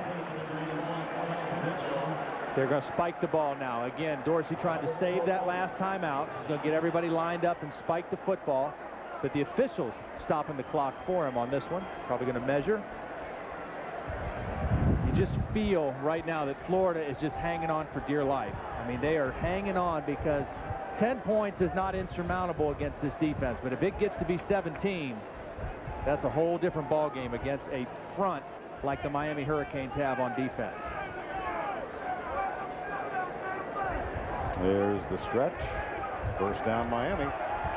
Well, the Hurricanes excel on the road, as you saw, 78 and 19 since 1983. A road winning percentage of 80%. Well, they've always kind of had the mentality that they will play anybody, anywhere, at any time, and they've kind of tried to live up to that, and they've sure done that. 26 seconds to go. First and 10. Miami has one timeout remaining. Florida 2. Out of the gun. Romberg will snap it back. Dorsey will run, and he is wide open out of bounds at the 10-yard line. Another first down with 12 seconds to go.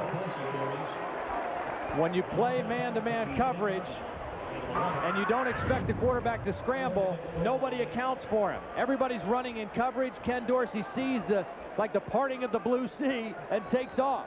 And he's smart too now. He says, I'm going to get as much as I can and then get out of bounds and stop the clock. Again, saving my timeout. First and goal at the 9.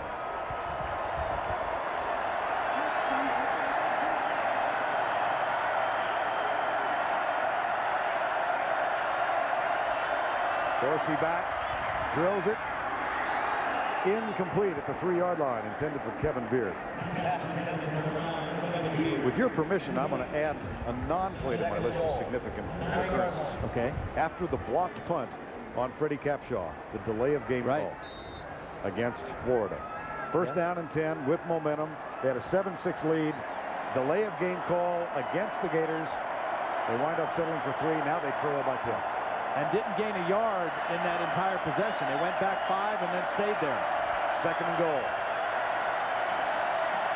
Dorsey, quick setup, goes to Winslow. Intercepted. Yeah, I think he made the catch. Todd Johnson did a great job of keeping his foot in bounds. Now Johnson gets the interception, but he had help on this play. Kellen Winslow going against Carter, man-to-man. Now watch Carter get in there and get his hand on the football. It popped it out for his safety, Todd Johnson. Good job with the officials conferring with each other.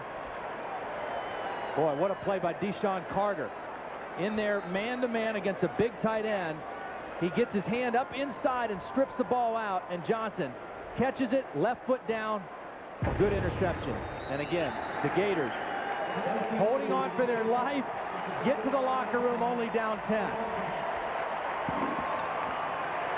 Miami leads by 10, 20-10. As we reach the halftime break. And let's go down to Jill Arrington. Coach Zook, you told us yesterday that this team had something to prove out here today. What have they proven to you in the first half? Well, we played extremely good football till right here at the end. We kind of lost our poise a little bit, but we got to come back. It's as we've told them all week, it's a 60-minute game. We still got 30 to play. Our guys are fired up, and then we got to go in, regroup, and go man go.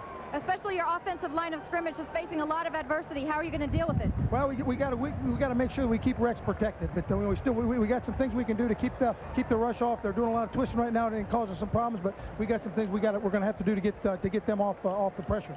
All right, Coach. Thanks a lot. Thank you, Jill. Get the idea that Ron Zook is a high-energy guy. That's the end of the first half. It's 20-10. Tim Brando, Spencer Tillman, live here in Gainesville with the Gateway halftime report.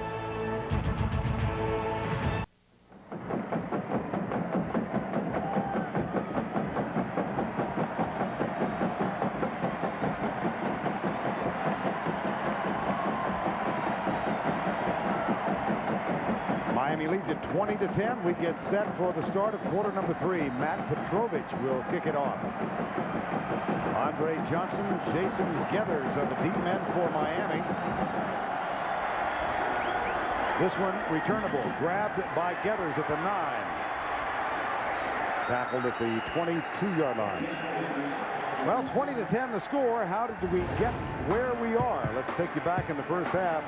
One of the most significant plays, this interception by Antrell Roll, ruled pass interference. Then Todd Johnson blocked a Capshaw punt. But Florida had to settle for 3 problems of their own on special teams. As this punt snap was bubbled, that put it in the hands of Ken Dorsey. He found ethnic stands for the first of 2 touchdowns within 2.5 minutes. And Miami came from 4 down to lead by 10. And here is Willis McGahee, who picked up 112 yards in the first half of the game. And now 14:39 to go, and Florida, what was the conversation at the half, Todd? Well, I think quite simply for Florida, they've got to buck up here in the second half. I mean, they've got to answer the challenge physically. Their defense is on the field first.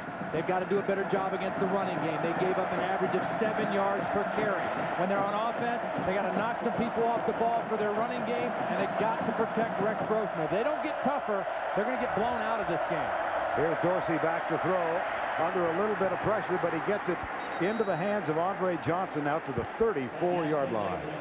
Now let's take a statistical look at halftime. Miami with 134 yards and a 7.1 yards per carry average. I mean, they just ran it right down their throat there, particularly in the second quarter. And a very modest passing total for Rex Grossman, underlining the fact that he was under intense pressure in the No big plays. They took away all the deep stuff because they never had to get out of their basic defense and get out of the 2 deep safeties, so everything had to be thrown underneath. Stunts by the Florida defense. Dorsey with time finds Roscoe Parrish.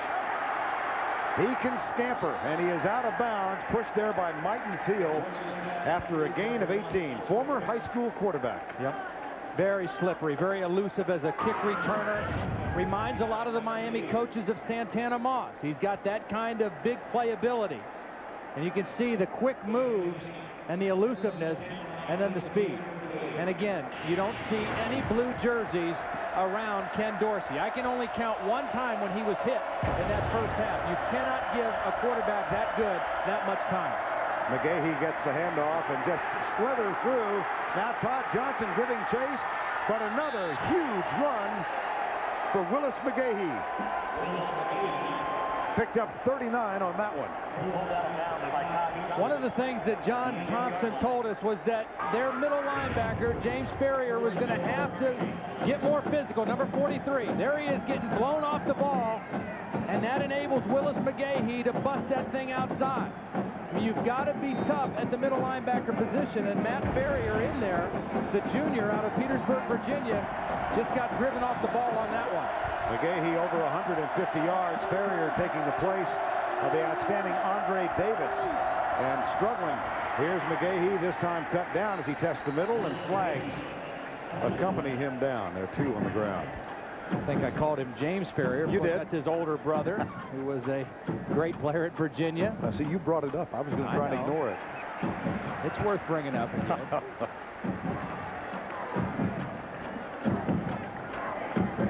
Here is Matt Ferrier. Started 3 games when Andre Davis was out with a knee injury 2 years ago, but back-to-back 100-yard efforts put him on the bench, and he stayed there behind Andre Davis most of last year, all of last year. And this is a team where, I mean, they're going to challenge your manhood. They're going to make you stay in there. On the offense, 10-yard penalties, repeat first down. They are a power football team, an I formation, run the power game, and they're going to attack your inside tackles and your inside linebackers, and they're going to make you play football. First and goal at the 16. A test for John Thompson and his defense.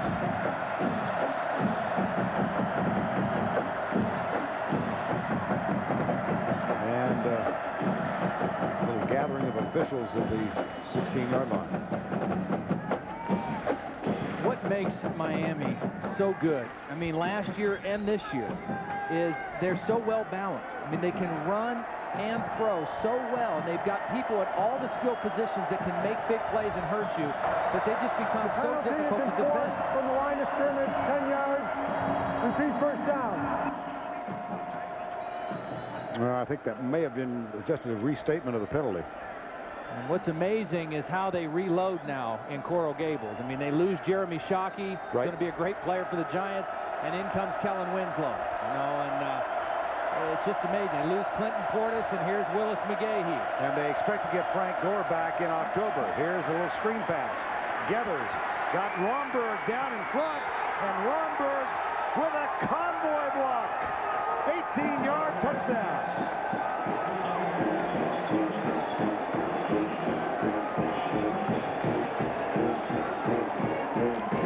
Is such a fierce competitor. I mean, he's in there mixing it up with one of the defensive linemen at the end of this play. Well executed. Fake the throw outside. Jason Geathers lets the play develop. He's got Romberg and Myers out in front of him. They both get blocks.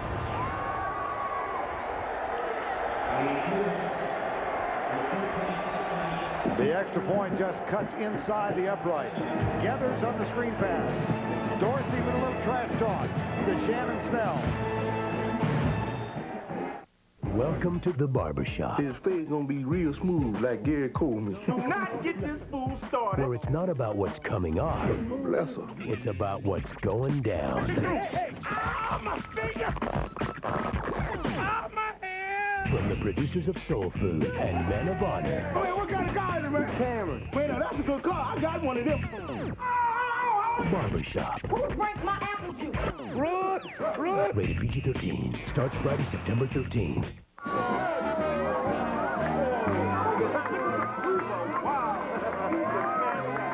Dad, this is great!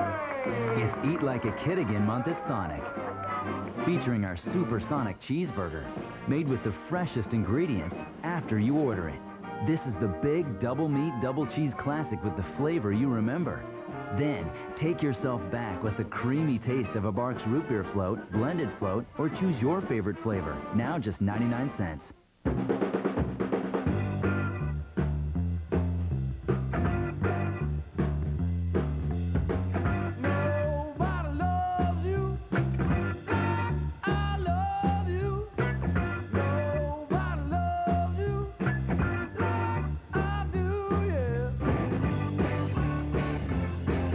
Introducing Jack Daniel's Original Hard Cola, a premium malt beverage as unique as the people who drink it. Come as you are. Now this is big. Now's the best time to buy wireless phones and digital satellite TV during the big sale at Radio Shack. It's so big. It's big savings on this Motorola deal. Get a phone, accessories, and an inflatable chair for just $59.96 with activation. It doesn't get any bigger than this. The big sale, now at Radio Shack. You've got questions, we've got answers. I got a question for the folks at Radio Shack. Who's in charge of spelling around here? He's an ex-cop who's still protecting people. You can't resist it. It's in your system. With a little help from his old partner. Don't do me any favor. I don't say I love you often enough. Hack premieres September 27th. Junior Jason Geathers was a wide receiver until injuries at running back. Forced to switch back to his old high school position. Yeah, he was a parade All-American running back at Spanish River High School, and then needed to switch to wide receiver, or to running back when Frank Gore was hurt, and Jarrett Payton's been bothered by a back injury, and that makes him also very effective coming out of the backfield and catching the football with that receiver background as well. Todd Sievers will kick off for the Hurricanes. Last 4 possessions, 3 touchdowns, and an interception in the end zone to end the first half. And this one taken by Vernell Brown, and he is in trouble. Fumble! Might have caught it in the air. Wow. Things are unraveling for the Gators. Miami, the Hurricanes, they might as well be called sharks right now. I mean, they are swarming. Vernell Brown, a young guy, a defensive back, switched to wide receiver, and very fortunate. You know, he hesitated on whether to come out or not, and probably didn't make a good decision to come out from that point in the end zone. And now Rex Grossman and the offense starts on their 4-yard line. Single back set, 3 wideouts. Play fake, Grossman got his tight end, Aaron Walker. That's a big play early in this drive. And it's so good, too, because with the way Miami plays, with all this cover 2 safeties, they're trying to take away Taylor Jacobs. The middle of the field is where you have to attack. And so you've got to get the tight end involved. Aaron Walker going against the linebacker, DJ Williams, right down the middle. On the quick count, it's Graham. Nothing there this time. Jamal Green, number 55, the senior from Camden, New Jersey. Randy Shannon, the defensive coordinator for Miami, has done a nice job getting his team ready for the quick counts, for the quick tempo of the Florida offense. They haven't been caught off guard or out of position yet tonight. 2nd down and 10. There's Randy Shannon, who played at Miami. One of several who stayed home. Here's Rand Carthen, and in the middle, DJ Williams. Last time these two played, he was a running back. Now, Larry Coker, of course, grew up in Oklahoma, but many on his staff are former Miami Hurricane players. Rob Chudzinski, the offensive coordinator. Art Kehoe, Arthur Francis Kehoe. Randy Shannon, Greg Mark, the defensive line coach. Kehoe's been here with 5 different head coaches. He never left after he stopped playing here. Here's Grossman scrambling on 3rd and 12 and takes a pop from Kelly Jennings up near the 31-yard line. It'll be 4th down. Again, good coverage downfield.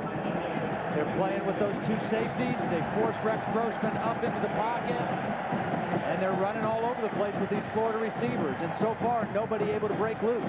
You know, I think of our conversation with him yesterday.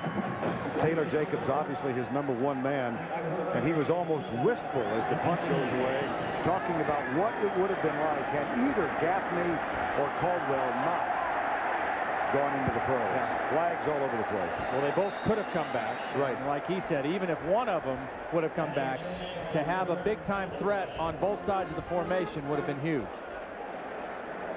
One of the factors that made Florida's offense so dangerous last year with 3 options. Jabbar Gaffney, Rashay Caldwell, and Taylor Jacobs.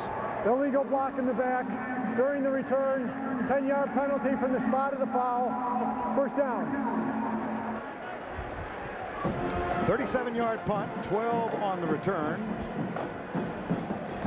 And what Ron Zook's got to be thinking of right now, his defense can't stop him. We got to knock the ball loose and turn it over.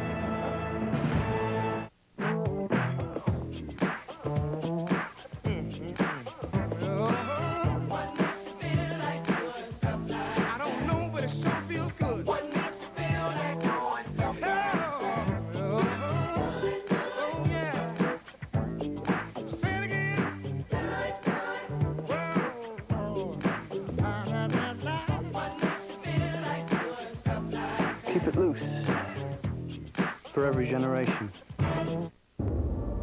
It's primal, the way men feel when they first face HD TV.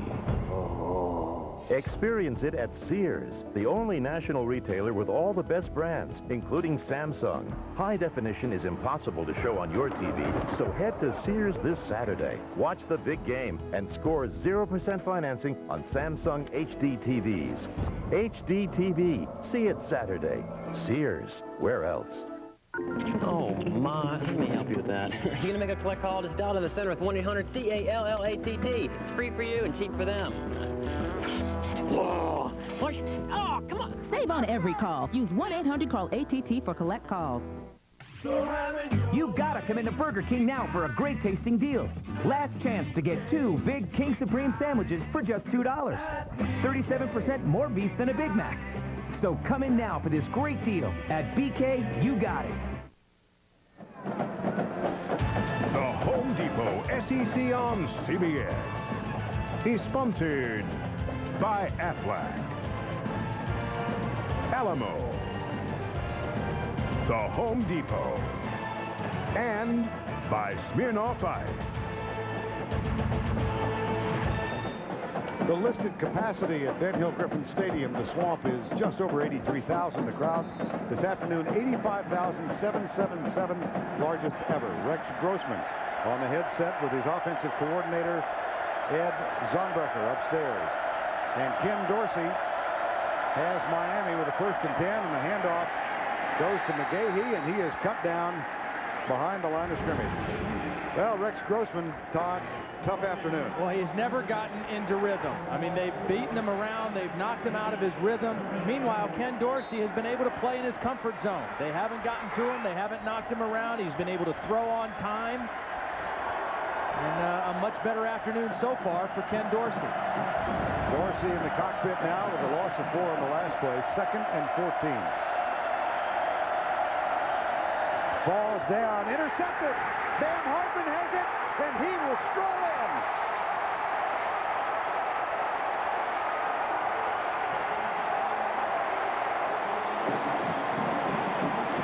How do you do?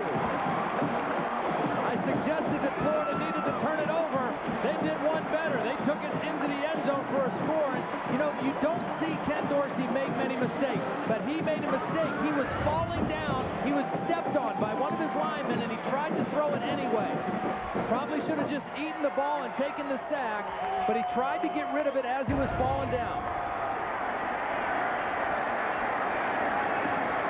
Extra point is up and no good. Matt Leach. That's his 2nd miss of the season. Missed a field goal earlier in this ball game, missed an extra point last week.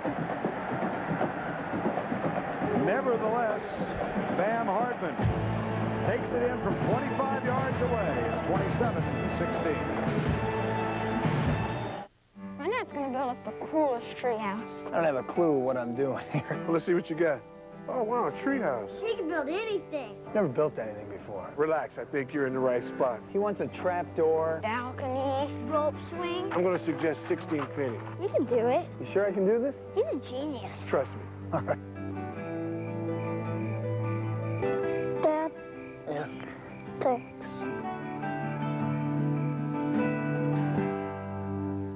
Hey, hand me that there, Reg?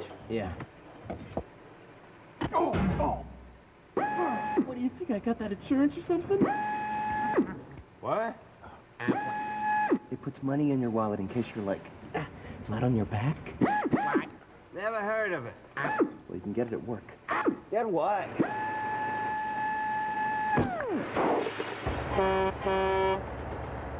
Aflac. Ask about it at work. It's surprising how much you miss from 35,000 feet, especially this time of year. Can you hear the leaves of gold crunch beneath your feet? Feel the warmth of family, or show your old hometown to someone who's never seen it before. Get yourself down to ground level. That's where the memories live. There are over 4 million miles of roads in Alamo country, and with values like this, they're easy to explore. Alamo, the official rental car of the American vacation. Robbery, homicide's taking it. Your hands on your head. I don't want to die. Really? Who does? Robbery, homicide division, premiere September 27th. Byron Bam Hartman, 3rd career interception, 1st touchdown ever. Strolls in unimpeded from 25 yards out. The extra point, however, missed, and it's an 11-point margin. You know, one thing you got to remember, and you should have it corrected by now, but new kicker, new holder, new snapper this year, and that's an intricate relationship between those 3 guys, and to have 2 missed extra points and 1 missed field goal, not always just the kicker. Petrovich will kick off for the Gators. Andre Johnson and Geathers are the deep men. And Geathers gathers it in from 2 yards into the end zone. Sprints out to the 20 and dragged down by Reed Fleming at the 26-yard line. Mondays this fall on CBS. The network that brought you CSI takes you to a whole new world of crime scene investigation. CSI Miami. Mondays this fall on CBS. Well, the Florida defense right back on the field. They had a big turnover and a score, but they're right back out there, and they still need to answer that challenge physically because Miami's going to keep coming at them now. Probably really emphasize running the football early in this drive. McGahee has had a big game, and he adds to it. With this run over the left tackle out to the 39-yard line, that's a gain of 13. They haven't been able to stop him. You talk about kickoff team. This is Deshaun Wynn, a highly touted recruit out of Ohio, a running back. You want to run down there, you better have your head on a swivel because they're going to take some shots at you.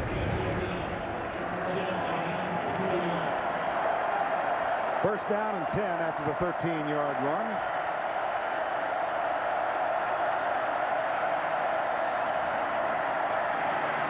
Up the middle, can't stop the run. McGahee. They get the big turnover.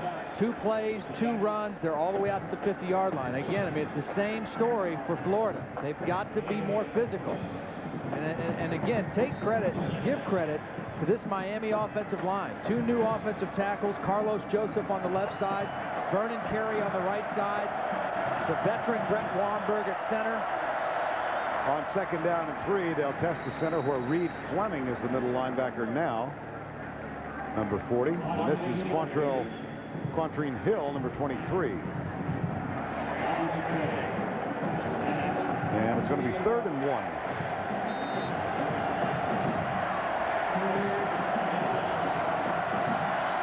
Third and 1.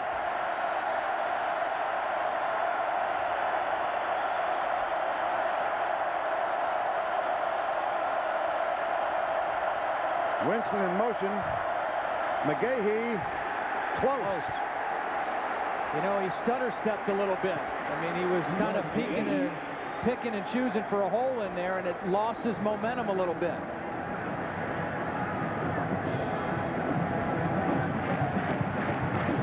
And let's check in with Jill Arrington. Well, Vern, like Brett Romberg told us, this offensive line is a lot different than last year because everyone knew who the starters were last year. But this year, there's been a lot of animosity between the guys who's going to start. That's resulted in them being a lot more competitive, and you can certainly see that on the field every play. Each one of them is trying to prove themselves and why they deserve to be that starter. All right, Jill. Vernon Carey, who has taken over on the right side, as close to 350 as he's ever been in his career. I mean, he's a very athletic guy, very strong, but has battled weight problems. Yeah, and that's not up to 350, that's down to 350. But Brett Romberg says he loves Bryant McKinney. He's a big, big friend of Bryant McKinney's, and he saw the fame, and now he's seen the fortune that Bryant McKinney has gotten, and it really helped him stay motivated this summer. Well, a good defensive stand on 3rd and 1. And that will bring on the punting unit. And Freddie Capshaw, who has had 1 blocked by Todd Johnson. I think if Kewan Ratliff gets a chance on this one, if it's a short kick or a low kick, he needs to try to return one here. See if he can make a play. Again, Capshaw bothered by a right ankle injury, sends this one very high, quite short. And Ratliff takes it on the top and pays the price. Well, that's a good move by Kewan, because if he keeps letting it bounce, it's going to go down inside of the 5-yard line, and Miami's going to down it. So he did the right thing, just nowhere to go. 44-yard punt, 1 on the return. Tomorrow, the NFL on CBS regional coverage. At 1 o'clock Eastern, Buffalo, Cleveland, Jacksonville, Carolina, and Cincinnati, the home sites. And it will all begin with the NFL Today with Jim, Boomer, Dion, Dan Marino. Little change now for Florida up front. Mo Mitchell, the new right tackle. They've moved Cologne into the right guard now. So Jurgensen is out of the game at the right guard spot. Jonathan Cologne, number 78, leads the way on this play as Graham follows his block out to the 13-yard line. Jonathan Cologne, one of the really interesting subplots to this game. In the spring of 2000, he signed letters of intent with both Florida and Miami. The night before the official signing date, it was determined he signed a letter of intent with Miami, and it was post-dated. Then the following morning, he signed with Florida. Later, the Board of Inquiry and ruled in favor of Florida, so he is now playing for the Gators. Here's Grossman. And Troop out to the 28. Nice job by Ed Zonbrecker moving his quarterback, Rex Grossman. Little play action and a little half a roll out there to find a throwing lane to Troop. They bring him in motion. He's got some momentum, and then they fake the run, and he's open there. A nice job beating Howard Clark on the play. Gain of 14, first and 10. Hand off Graham to the 30-yard line. A pickup of 2. Jonathan Vilma among those. I like it, though. I mean, it's kind of that's a statement play. They're going after the Miami defense a little bit. Mo Mitchell, who just came in at right tackle, they're a little bigger now on the right side with Cologne inside at guard and Mitchell at tackle. And you can see the numbers for Grossman, less than 50%. That is a rarity for Rex. Second down and 8. It's hard to throw when you can only see out of your ear hole, though. Showing blitz. Play fake. Half roll. Now full roll. Lobs it. Out of bounds. Yep. Aaron Walker got it, but came down out of bounds. Rex kind of got caught on that one. It wasn't open early. That's a play where you throw it quickly, and it was not open. And he looked like he was going to run for a minute, and then at the last minute tried to flip it to Walker. Big play here. They've not been too good on third down so far tonight. 2 of 9, as a matter of fact. Third and 8.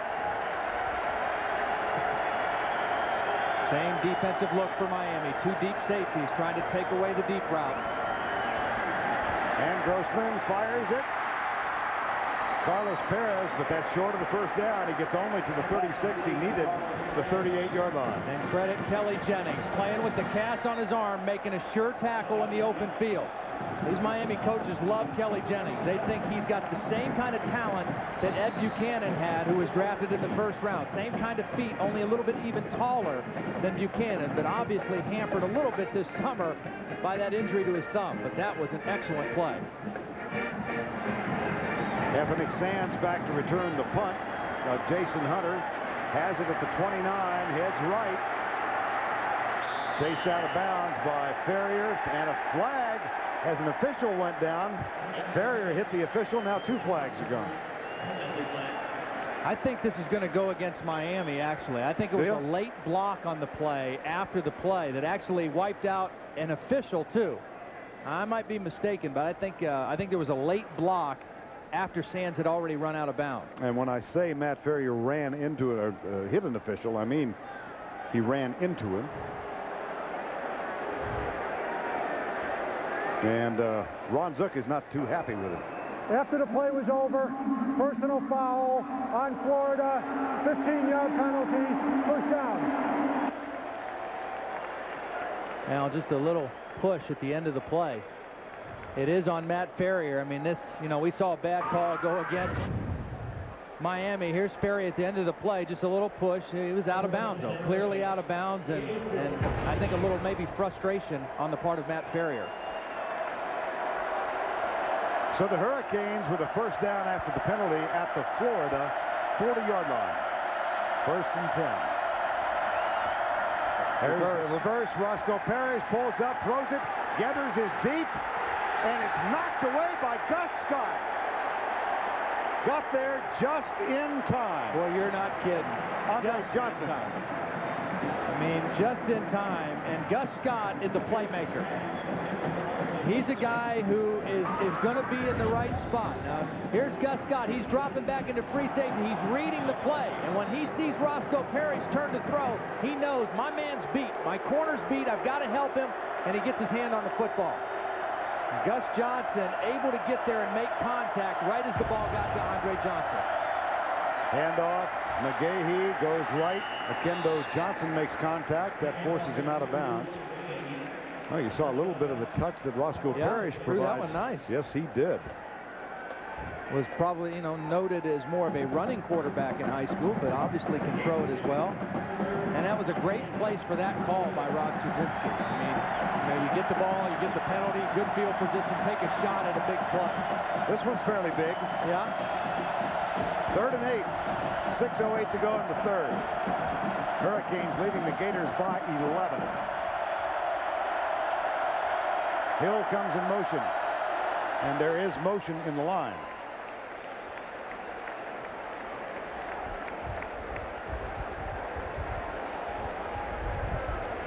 Well, that changes the complexion Prior here. to the snap, ball start, offense, 5-yard penalty, remains third down. Well, 3rd down and 8 is a lot different than 3rd and 13. And if Florida had a man-type defense with pressure called on that 3rd down play, maybe they can back off into a zone on this one and just make the tackle underneath. And Larry Coker knows that. There's a big difference trying to convert 3rd and 8 and 3rd and 13. Parrish goes right. Andre Johnson and Kevin Beard come left.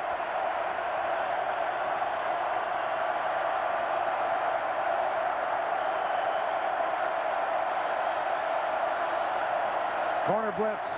Dorsey flushed right by Hardman. Pulls up and fires it incomplete. Bam Hardman, who earlier returned an interception 25 yards for a touchdown with the pressure on Dorsey. Yeah, and a good call by John Thompson. He brings Hardman. It's not a full-out blitz. They're only rushing 4, but he gets by McGahee, and then he chases Dorsey. And again, when you get him moving his feet and moving sideways, he loses his accuracy considerably. There's Bam Hardman, and Freddie Capshaw is on to punt on 4th down. Kewan Ratliff awaits it. Fair catch. And let's check in once again with Jill Arrington. Well, I found Kerwin Bell down here. He's a former Gator quarterback. You played Miami in your first game in 1987. Do you like seeing the renewal of this rivalry, and what does it mean to these two teams? Well, watching them on the field here back at the Swamp for the first time brings back some great memories. And I think after this game, the rivalry will sort of come back to life.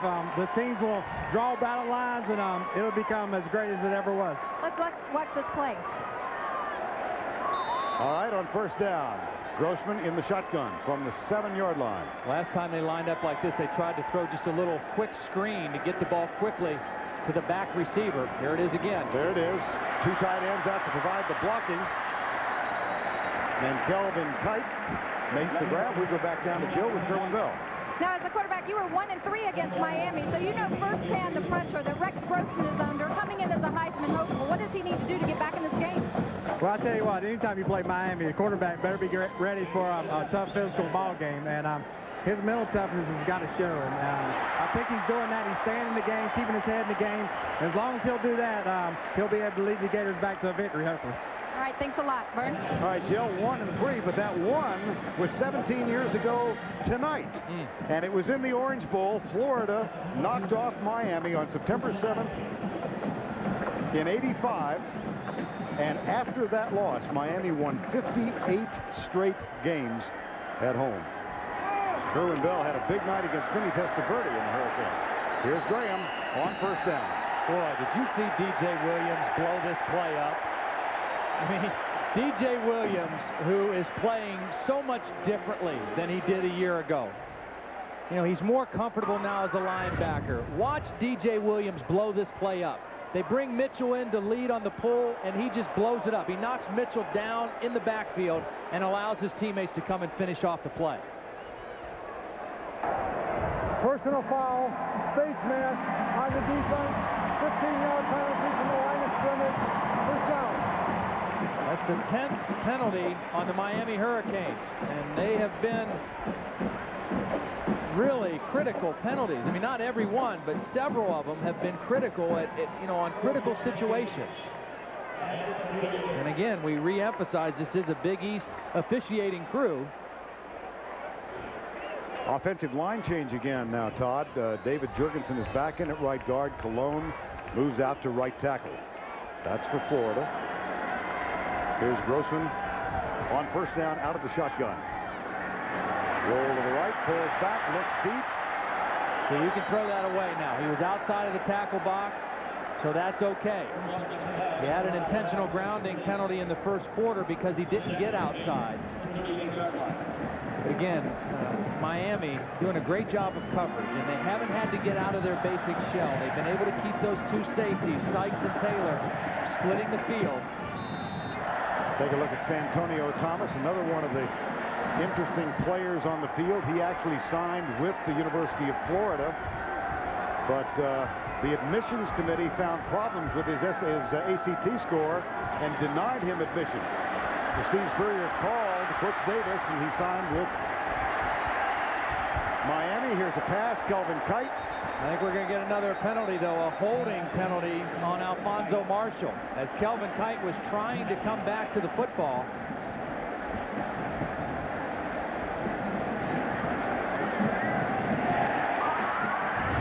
And watch Kite. He sees his quarterback in trouble, and as he tries to come back, boy. I mean, a little hand on the shoulder. On the defense, 10-yard penalty from the line of scrimmage. First down.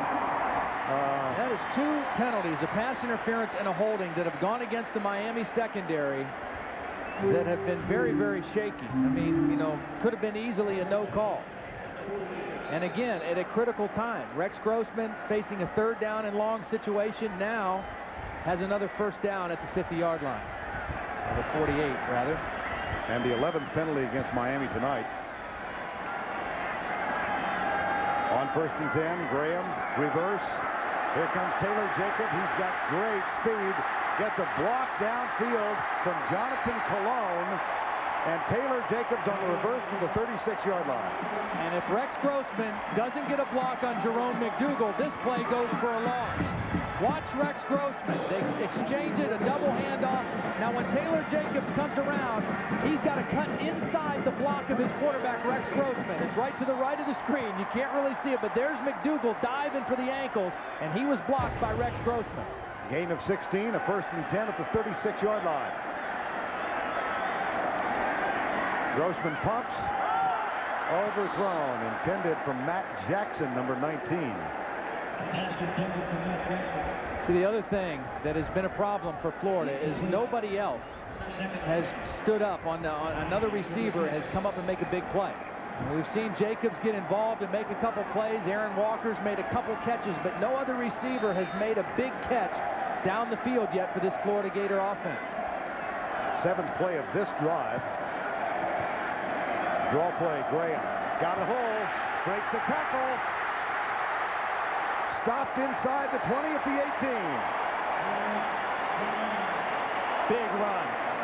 Big run by Ernest Graham, just when they needed it. I think Miami was thinking pass here. They're getting up the field on their pass rush. Look at the block by Jurgensen. Outstanding block on William Joseph, and then a missed tackle by Cornelius Green, and another first down for the Gators. That's a gain of 18 and a 1st and 10. They trail by 11. Grossman state drop back. Contact, flag, first down. This one, pretty understandable. This one looked a little more legitimate. It's Antrell Roll again, coming over the top on the little slant route.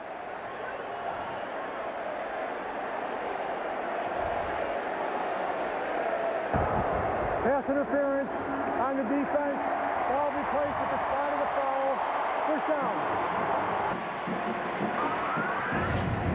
Take a look at the right-hand side of your screen. You'll see the quick throw on the inside, and there's the contact coming over the top of Taylor Jacobs. Keep an eye on Aaron Walker here again. If those safeties are going to stay split, the middle of the field might be open for the tight end. This is a 1st and 10. There's Grossman under pressure, shovels it out. Stiff arm by Graham. Boy, they got something out of nothing. Yeah, absolutely. Heads up play by Rex Grossman to get rid of the football, and then the great stiff arm by Ernest Graham, because that looked like he was going to be stopped behind the line, and he just stood his man up with the stiff arm. Grossman trying to throw quickly left. It's not there, and then Howie does this, gets away from Howard Clark and just flips it. Now watch this stiff arm on Vilma.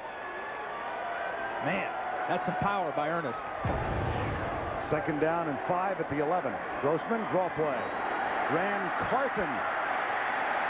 They're getting tougher. I mean, they have been tough on this drive. They've been helped by some penalties, but when they've had to run it, they've knocked Miami back off the ball a little bit. And Rand Carthon, giving Ernest Graham a break, comes in and runs it in there tough, too.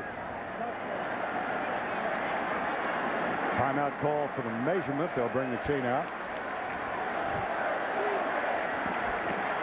Well, here comes the chain. Rex Grossman has been battered tonight. And improvised this last play, and then, boy, did he hit the deck. Yeah, and that's a big man. That's Wilfork at about 350. You know, in the NFL, they'll call that a penalty. I mean, you can't drive a quarterback down like that, no matter what the situation is. And you take a look at those numbers, 8 hurries, 6 hits, no sacks, but they've hit him enough to make him a little bit of wear in there, that's for sure. But third and short. Excuse me, Todd. There's Randy Shannon again right there, defensive coordinator. He's got his teams in a tough situation right now with the ball on the 6-yard line. Power eye. They'll try and go with a quick snap. They do. And that's going to be very close. At the 5. Looks like with that second effort, he might have gotten the first down. Yeah, but Miami has been ready for that quick count. I mean, they've been up and lined up. They get lined up quickly. They go power eye. And it doesn't look like he has it there, but he keeps driving the legs and very close. Good surge by the Miami defense. So we'll stretch the chain again. You know, it's just amazing to me. There are teams, good football teams, all across the country that would love to have 2, maybe 3 good defensive linemen. And this team has 8 in Miami. It's amazing to me that they could have so many good players in that front 4. And what a foundation to build your defense around for Larry Coker and Randy Shannon. There's one of them, Andrew Williams. Saw Santonio Thomas in there a while ago. And Ernest Graham is the only setback now. 3 wideouts on 1st and goal, Florida at the Miami 5. Single coverage out top. Grossman looks that way. Well covered. And Taylor Jacobs just could not get position and get separation. That was Jennings again. Yeah, he's their best cover guy. I mean, he's playing with the cast, but they love his feet and his ability to play man-to-man. And you put your best on their best. He just squeezed the field that time on Taylor Jacobs. By the time the ball was thrown, it was out of bounds. A little quieter night for Taylor Jacobs tonight. 4 catches for 46 yards. He caught 8 for 246 last Saturday night. 2nd and goal. Corner blitz. Grossman into the end zone. Picked off. Here comes Maurice Sykes. He's got some help. 1 man back. And Maurice Sykes will go in for the score. 98 yards.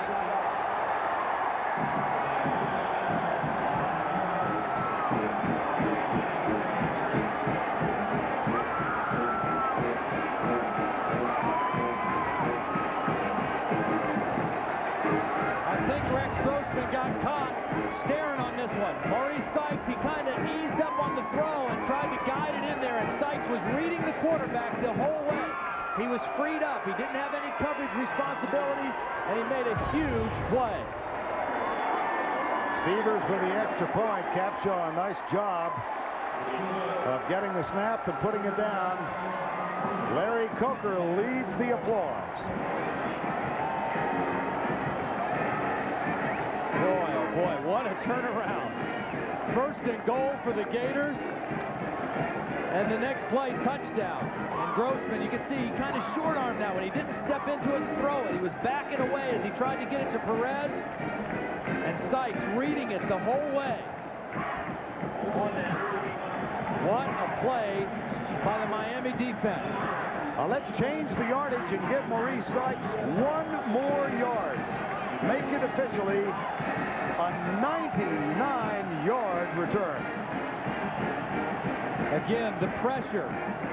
Rex Grossman was backing up when he threw it. He didn't get to step into it.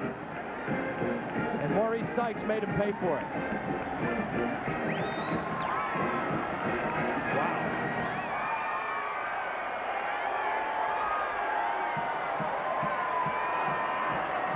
Wow is right. Maurice Sykes, one of a quartet of new starters in the defensive secondary. Boy, once he got to the 15-yard line, nobody around. And again, Severs with that effective kickoff. Touchback, it'll come out to the 20-yard line. And a disheartened Rex Grossman, I'm sure, has to come out and reignite things. Well, and you know, the good news for Rex Grossman and the Florida Gators is that we're still in the third quarter. Okay, I mean it's a big lead, and Miami's awful good on defense, but there's a lot of time left on the clock for Rex Grossman. That was. Look at him. He is a competitor now. I'm gonna tell you, he wants to get back on the field and get after it again. He knows he made a mistake. He's gonna try to make up for it now. Here's Grossman. Draw play.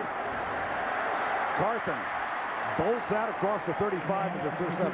The suddenness of that is just shocking. I know it is. They put together a 13-play drive, goes 88 yards. There's the 6-yard line, and like a bazooka, they go 99 the other way.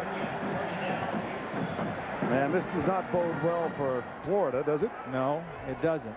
Other than the fact that Florida's used to scoring a lot of points themselves. First down and 10. Carson. See, that's the thing. There's no need to panic right now. There's lots of time left. 1:50 left in the third quarter. They don't have to, you know, abandon the run and start throwing it every down. They're down 18, but there's a lot of football left to be played. Second down and 8 for the Gators here. With 1:35 to go, third quarter. Then Troop moves, the tight end, knock them back 5. You know, they just, Miami has been so disciplined on defense. False start, offense, 5-yard penalty, remains second down. And you know what I think that Randy Shannon has decided? I think he said, you know what? We're going to give up some running plays. I am not going to put another safety in there against the run game. We're going to give up some plays and hope we don't get burnt by it, but I am going to keep 2 safeties back there to keep Taylor Jacobs from running down our defense. And we're just not going to give up any big plays in the passing game. And Florida has not had any long, big plays in the passing game tonight. Timeout is called by Miami just prior to the snap. And the time comes with 1:25 to go, third quarter.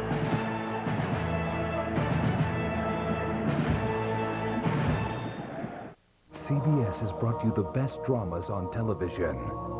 Now, we're doing it again with Presidio Med. We're losing my ovary. I'm gonna take care of this, Jules. Adversity doesn't build character. It reveals it. So you better decide what you want it to reveal about you. From the producers of ER. I've got this cut on my forehead. Comes a new drama. This baby's gonna fly. Presidio Med premieres CBS Wednesday, September 25th. Survivor Thailand is coming. What's the big surprise we have in store for the new castaways? We guarantee you'll never guess who will survive. Wildlife, they better be scared of me, because when I get a hold of it, I'll eat it raw. My personality, you know, I like to flirt and talk dirty. Survivor premieres CBS Thursday, September 19th. 1:25 to go in the third. Miami with an 18-point lead, 34-16.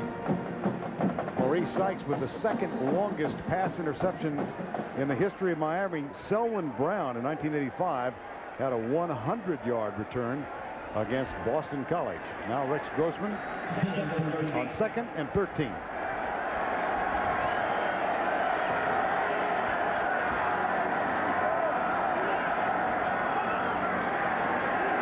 Here's Rex Grossman, harassed, goes right, chased by Vilma, hit by Vilma, incomplete pass. Just a reminder that he's in the neighborhood. Yep. Well, this defense can run so well. I mean, you know the secondary can run, but the linebackers, Vilma, and DJ Williams, who you said used to be a running back, Howard Clark, they can all run. So when you start going sideways against this defense, you're not going to do very much. 3rd and 13.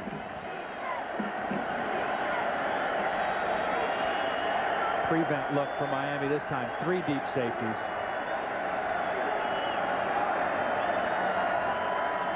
And an adjustment now by the Florida Gators. Rush 4. Grossman off his back foot to Perez, incomplete. 4th down. Well, our traveling caravan will move over to Columbia, South Carolina a week from today. Watch Georgia take on South Carolina. The Gamecocks at home. Ranked 22nd in the country. Georgia ranked 10th. Idle this weekend. That's Saturday at 3:30 Eastern Time. South Carolina playing at Virginia tonight. Another big game on the road for them. Jason Hunter with the punt. Ethnic Sands with the return. You know, I went back and watched the Sugar Bowl game a couple years ago, and even though the defensive system at Miami was a little bit different, the bottom line was they were still able to not let Rex Grossman get into a rhythm. They were able to knock him around, get to him enough to where he never got into a good rhythm. And they've done the same thing tonight. I mean, even that last 3rd down throw, throwing off his back foot. They've got to him enough. They've bothered him enough to where he looks uncomfortable at times in the pocket. And that, we've seen enough of Rex Grossman to know that when he's in a comfort zone, he is almost unstoppable. Ken Dorsey, meanwhile, has had much the easier of it tonight when pressure is concerned. Here's a handoff. And Gathers gets it out to the 46-yard line. Well, let's take you back to that 2001 Sugar Bowl. In New Orleans, the Gators scored first as Kirk Wells caught this touchdown pass. From that point on, all Miami. Dorsey, then as now, with 3 touchdown passes. Some guy named Jeremy Shockey caught that one. Dorsey threw for 270. Butch Davis and the Hurricanes finished the season 11-1 and ranked 2nd in the country. They came back, won it all last year. 2nd and 4.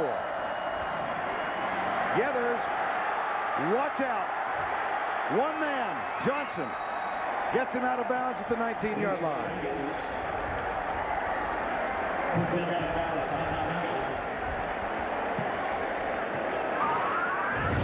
I made the point that this offensive line they think is better at run blocking. What a block by Carlos Joseph. Number 76 just literally collapsed the right side of the Florida defense.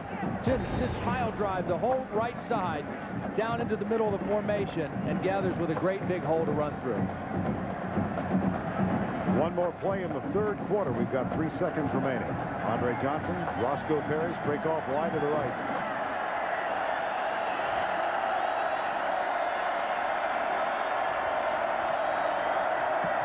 Dorsey back, under pressure, lets it go, caught, intercepted. Second mistake that Ken Dorsey's made, and again, he doesn't make many. There was a mix-up at the start of the play. Somebody went the wrong way, either the running back or Dorsey, so they didn't get the right play fake, and then he just kind of threw this one up for grabs. You just don't see him do that. Todd Johnson's 2nd interception of the night. That's the end of the 3rd quarter. We'll return right after this message and this word from your local station. Welcome back for the start of the 4th quarter. Miami leading 34-16, and this does not bode well for the Florida Gators either. Miami 152-2 when leading after 3. And Florida now starts from inside their own 5-yard line.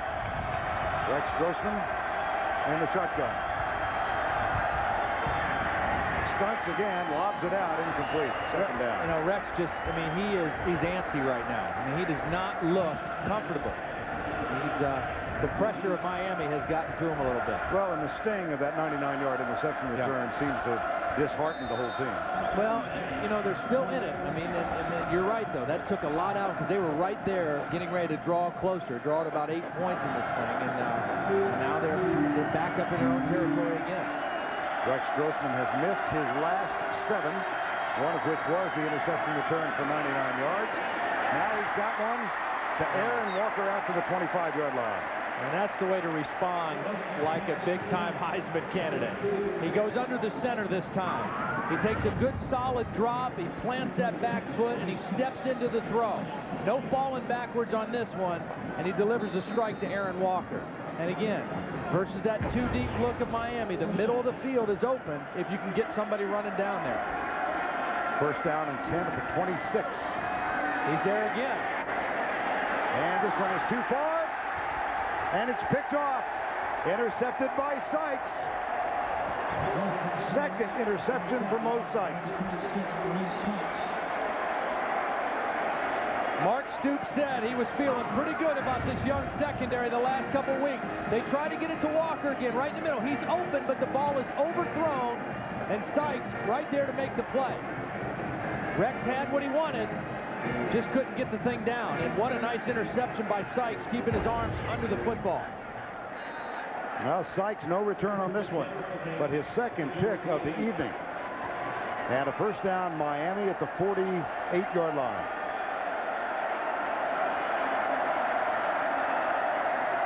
Dorsey hands it off.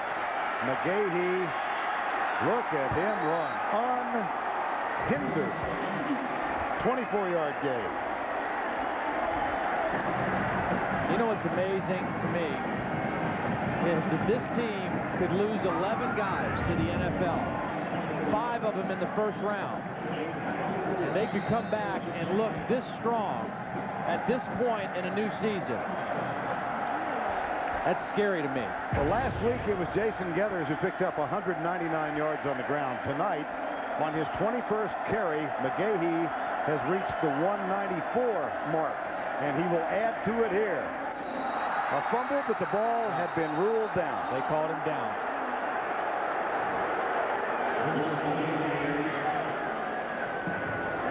You know, when we talked to the Miami players this week and we asked them about, you know, do you guys really feel like you can repeat? I mean, is that legit? And they said absolutely. I mean, they started talking about repeating as national champions as soon as the Rose Bowl game was over. And Ken Dorsey was one of those guys, you know, that said, hey, we're going to get better. We're still hungry. We want to go out and keep winning football games. And I think they definitely are a legitimate title contender again. There's Winston leading the way. McGahee closing in on a 200-yard night inside the 19. Well, they are trying to repeat as champions, and here's the list of the teams who have accomplished that in the last 52 years. Nebraska, the latest, 1994 and 1995. Go all the way back to the Bud Wilkinson teams of 55 and 56. A man named Bryant at Alabama. A man named Doherty. A man named Royal. Pretty good coaches on that list, too, huh? Pretty good ones. And here's Larry Coker, undefeated as a head coach. 13-0 coming into this one. Dorsey across the middle. Touchdown, Miami. Geathers, 19 yards. Second TD catch of the night. And again, remember, he's a former wide receiver. They slip him out of the backfield late. They let the other receivers run down the field, and then they slip Geathers out late. Here he is. He came across late. He acted like he was blocking, and then he released late, and Ken Dorsey just found him as a little outlet receiver. Extra point from Sievers is up and good. Geathers gets his second touchdown of the night. Ken Dorsey has thrown for 4.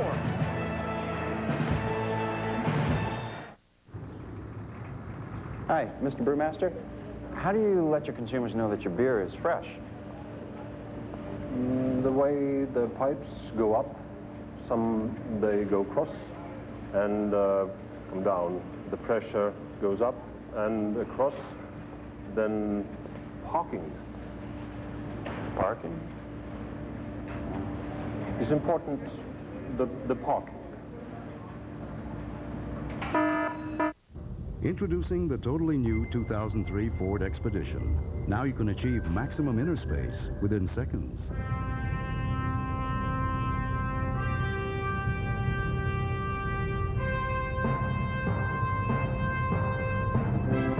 With exclusive powerful third-row seats that fold flat at the touch of a button. The totally new 2003 Ford Expedition. It has no equal. It has no boundaries. Yes! Yes. What is it?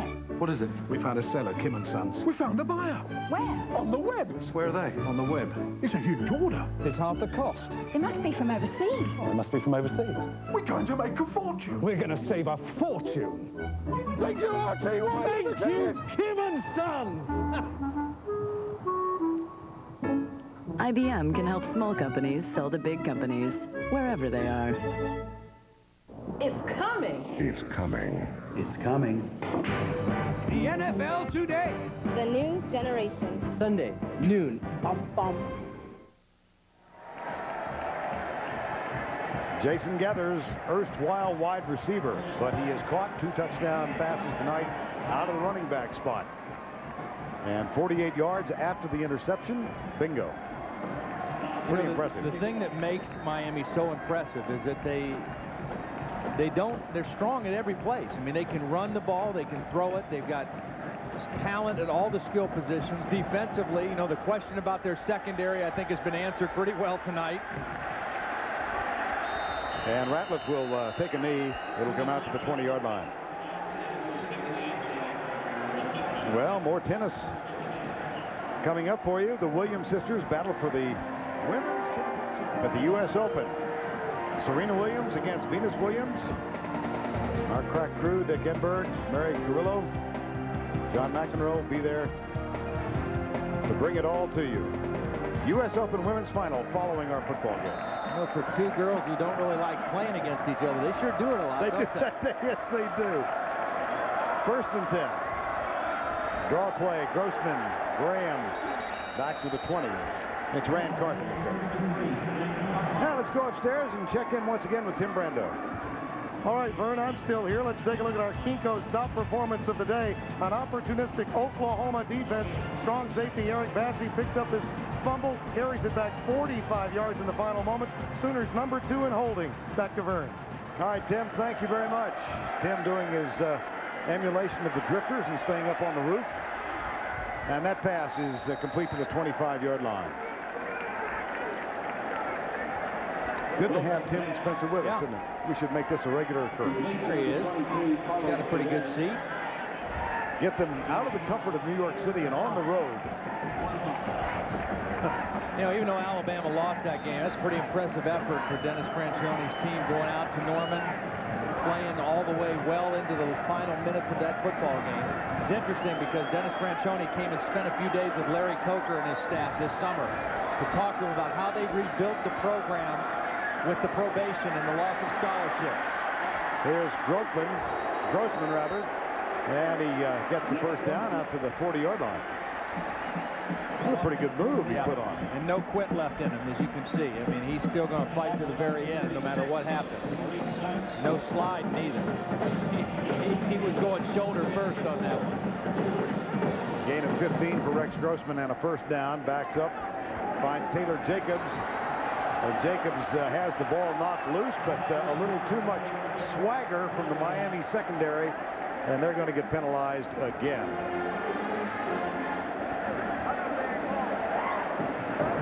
After the play was over, personal foul, late hit on the defense, 15-yard penalty from the line of scrimmage, first down. He led with his head. You know, that was the problem there by Sean Taylor. Came in there with his face guard first, and just not necessary. And again, you know, Miami has escaped the penalty problem tonight. I mean, you know, 13th penalty, but so far, you know, it's not going to hold him back. It doesn't appear, but something Larry Coker certainly will want to address. You saw the numbers for Dorsey and Grossman. This one down the middle, incomplete. Good coverage deep from Vilma. Yeah. Some people might watch that play and say, well, wasn't that face guarding? But there is no face guarding in college football. I mean, you can run down there and not look back for the ball as long as you don't make contact, and John Vilma didn't. John Vilma's looking at the eyes of Aaron Walker, and when he sees him focus on the ball, he puts his hands up instinctively. That's a nice play by John Vilma. Second down, 10, Florida, trailing 41-16. Comes the rush from Jamal Green, and great coverage from Matt Walters, number 91, who is the inspirational and physical leader of this ball club. And again, defensively, the depth of this defensive line. This is a screen pass. It's the fourth quarter, and your defensive tackle, Matt Walters, is running this play down. Here he is right here. Watch him read the screen and then take off. He sees it, he reads it, and then he tracks it down. That's a veteran play by Matt Walters. He read that screen so quickly, he was able to make the play. 3rd and 15. Three-man rush now, indicated by Miami. They'll send 4. Grossman back, and that one's almost picked off, knocked away by Sean Taylor. Well, just look at the body language of these Florida receivers. I mean, it's been a frustrating night for all of them. They've got their hands on their hips. They're walking off the field. Nothing easy. This Miami secondary, the big question mark. All these freshmen and sophomores, how would they handle playing against Rex Grossman here in the Swamp? They have answered the call tonight. They have really been outstanding. And helped in no small measure, Todd, by the pressure of the front 4, actually the front 8, because they rotate those fellows in and out. And here's the punt. Out of bounds inside the 5. It'll be marked at the 2.5-yard line. 10 minutes, 1 second remaining in the Swamp. It's all Miami right now.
Every Egg McMuffin starts with a grade A quality egg and ends with a smile. Austin Powers and Goldmember is the #1 comedy of the year. See it again, remember it forever. Austin Powers and Goldmember. Rated PG-13, still playing strong. He's not over 200 yet, is he? The Home Depot SEC on CBS is sponsored by Ford, Gateway, Fidelity Investments, and by Jack Daniel's Original Hard Cola. 10:01 to go in this one. Miami's first visit to the Swamp since 1986. This is a home-and-home series for only 2 years. Because the 12th game was added this year, the two schools agreed to play in Gainesville this year, at the Orange Bowl next year, and then discuss a possible game at a neutral site for 2008. Out of the backfield, it's Gathers. Mike Natillo with the tackle. You know, one of the things that is a real luxury for Miami, we talked about the rotating of the defensive linemen, but how about the ability to rotate Gathers and Willis McGahee? And they've got Jarrett Payton back now. They're going to start working him into the action, and Frank Gore back in October. And the depth and the fresh legs that they can keep running in for this powerful running game is what an advantage in football games. Gathers is the deep back in the eye here with Winston in motion, the tight end. And Gathers out across the 10. And time now for the Home Depot Scholar Athlete Award of the week. Ian Scott, number 99 for the Florida Gators, with a grade point average of 3.50. His major, systems engineering. Home Depot's commitment to the investment of our future is shown today by donating $1,000 to the University of Miami's Scholarship Fund. Ian Scott was also an outstanding basketball player. Gainesville High School, was a starting center on a state championship basketball team. There's the stretch of the chain. And just so we don't confuse folks, that $1,000 scholarship will go to Florida. Yeah. Where Ian Scott is matriculated. I think Paul D would have taken it. Yeah, I think he would, yes. Folks down there in Coral Gables. Long night for Ian Scott and his teammates, and it all turned on a 99-yard interception return late third quarter after Florida had driven 88 yards to the 6-yard line, trailing by 11. Here's Gathers again. Well, he had 199 last week. McGahee tonight at 199. And they continue to add to this ground total. And I wouldn't be surprised if they don't bust another long run here soon, because Florida is kind of selling out now. They're putting a lot of guys around the line of scrimmage, figuring that Miami's going to run. They're trying to outnumber them in the running game. And if you get through that first line of defense, you've got some open field. So if Florida misses any tackles here, we might see another long run by either Gathers or McGahee. Second down, 5. Good tackle. Reed Fleming, number 40, makes the stop, and it'll be third down. Miami running the football tonight, just doing an outstanding job. Well, like you said, Todd, they are so well balanced. They're well balanced. They're big and physical up front. 276 yards running the football now tonight. And when you can do that, you just open up everything in your offense. You can protect your quarterback. Your play action game is effective. Romberg and McGrath among those in the offensive line. Here's Gathers, who is, well, I thought he was knocked down. He struggles forward, and it'll be fourth down after the tackle is made. Romberg a little slow getting up after that play. Now, Romberg out of Windsor, Ontario, already has his degree, getting his master's degree in sports administration, and he is a trip. Oh, he was fun to talk to. He is great fun. He is one of 3 Canadians on this offensive line. You got Romberg, Shirko Haji Razuli, who was born in Iran but lived also in Argentina and Germany, and then Joe McGrath, who's on there right now from Moose Jaw, Saskatchewan. Appropriate that an offensive lineman would be from Moose Jaw. Yeah, it has to be offensive lineman. Couldn't be, you know, a punter or a wide receiver or anything. It has to be an offensive lineman. At least we didn't call him a big ugly. Nor a hoss and a half.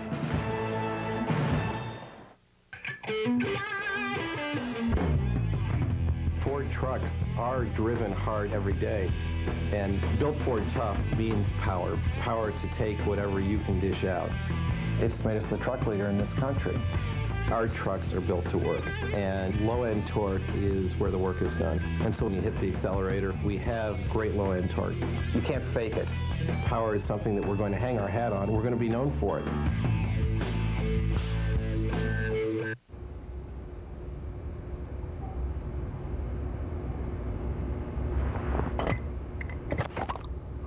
Now enjoy Guinness anywhere.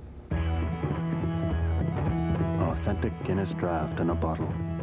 It's Eat Like a Kid Again month at Sonic, featuring the takes-you-back taste of our Supersonic Cheeseburger, the Double Meat Double Cheese Classic.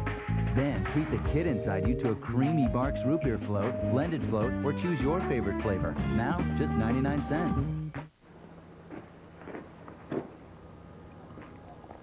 Oh, hi, hon. Where is everything? Remember when we talked about dumping all our material possessions and getting back to a simpler life?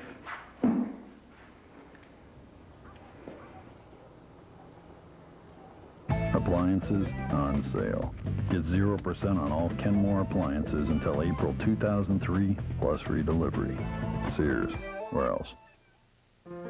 Over 1 million people a year are injured in alcohol-related car crashes. Over 17,000 die. Why would you ever drink and drive? 41-16 with 6:48 remaining in this game. Top-ranked Miami going after its 24th game in succession. Here's Grossman, hammered, knocked down. Vince Woolfolk.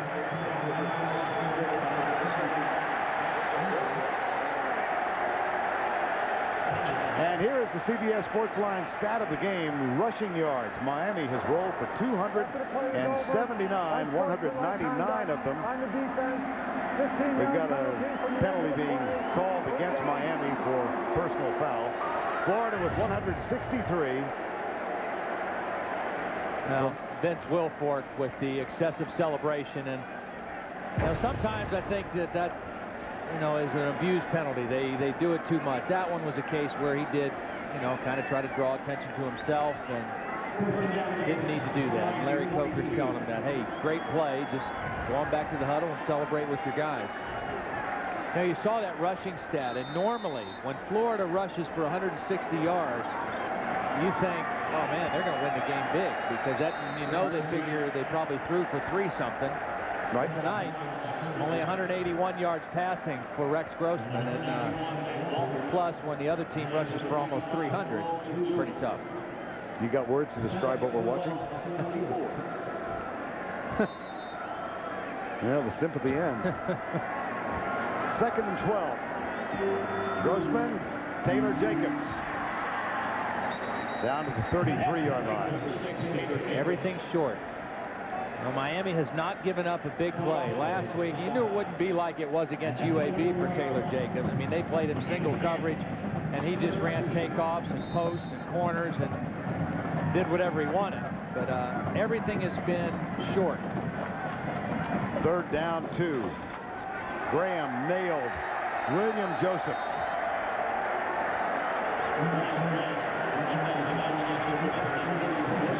And that'll bring up 4th down. And obviously Florida with no choice but to go for it. How would you like to keep track of the grocery bill for the Joseph family? You got William, that big fella playing defensive tackle. He's 6'5", 285. His brother Carlos is a starting left tackle. He's 6'6", 315. My goodness. Well, the two boys are sons of Haitian immigrants. There's the punt. They do decide to punt, and it'll go into the end zone, come out to the 20-yard line. Matt Jackson down there. 4 minutes and 58 seconds remaining. Hurricanes up 41-16. While you're out, life called. Life called. And guess what? You're late. Because you're trying to be everywhere, do everything. What you need is some serious money management. Experts who can create a model portfolio. Then manage it based on your investment objectives. The money management pros doing what they do. You doing what you do. Fidelity's Funds Manager Program, a portfolio of mutual funds designed to manage for people like you. Call Fidelity, because you're not just invested, you're personally invested. Welcome back. In time for the Fidelity Investment scoring recap. A couple of field goals gave Miami a 6-0 lead. Ernest Graham put Florida on top after the extra point, and then a field goal from Matt Leach gave them a 10-6 lead. But Ken Dorsey toward the end of the first half with a couple of touchdown tosses. This one to Jason Geathers, 27-10 the score. Bam Hardman with an interception return for a touchdown made it 27-16, missed extra point. And here is the key play of the ball game. It was ruled a 97-yard interception return now. From that point, Miami rolled. Jason Geathers with his 2nd touchdown of the night. And Sebastian is having his way with the Gators. Larry Coker still hasn't tasted defeat on the football field. Spent a lot of his career in Oklahoma. Graduated, as we said earlier, from Northeastern Oklahoma State. Coached at Tulsa, coached at Oklahoma State, coached at the University of Oklahoma. Was on the staff with John Cooper at Ohio State, and so also was Ron Zook. I haven't seen Tennessee yet this year. They play Middle Tennessee tonight. We'll see them on the 21st against Florida, but you would be hard-pressed to show me a better football team in college football out there than the Miami Hurricanes again this year. 2nd down and 5. McGahee has now gone over the 200-yard mark. He's got 2:04. And let's check in with Jill Arrington. Vern, for both of these teams, and especially the 131 players on these teams from the state of Florida, this game is about bragging rights. Now, this year, all three Florida schools will play each other, Florida State, Miami, and Florida, and they'll be playing for this, the Florida Cup. The winner of that series will take this cup home, and if there is a tie, the team that allows the fewest points will take this cup home. And I must say, Miami seems to be well on their way to getting this cup. Third down and 5, Jill. Yes, they are. Well, they led the nation last year in scoring defense, only allowed 9 points per game. So here's another running play as they work on the clock. Well, if that Florida Cup goes down to Miami and stays there, it's going to join a couple of other trophies that have been hidden in the archives in Miami. They also have possession of the Seminole War Canoe and the Osceola Cup. Both of those captured in this series with the University of... The depth of my research is boundless, isn't it? You're staggering me, my man. You know, I never dreamed I'd get the Seminole War Canoe and the Osceola Cup into the broadcast. We weren't expecting to go that deep, were we? No. Oh, dear. Here's Gathers again. 3:22 to go. Derek Crudup is on. Ken Dorsey done for the night. Well, these two men, the top candidates going into the season, I think, acknowledged Grossman and Dorsey, second and third in the Heisman voting last year. They actually had a rather frightening experience while they were back for the ceremonies. They got stuck in an elevator for 45 minutes. Dorsey and Grossman with a photographer from USA Today. Rex said they didn't say a word to each other. The photographer did all the talking. They were just worried about getting out. And they did, obviously, but had to have some help. Here's Gathers again. Well, we began the night talking about these young kids. And I think the guy wearing number 11 is telling the guy wearing 8 I had the better night. Yeah. I also had better protection. I didn't get knocked around quite as much as you did, Rex. Time call. While you were out, life called. Life call. And guess what? You're late. Because you're trying to be everywhere, do everything. What you need is some serious money management. Experts who can create a model portfolio. Then manage it based on your investment objectives. The money management pros doing what they do. You doing what you do. Fidelity's Funds Manager Program, a portfolio of mutual funds designed to manage for people like you. Call Fidelity, because you're not just invested, you're personally invested.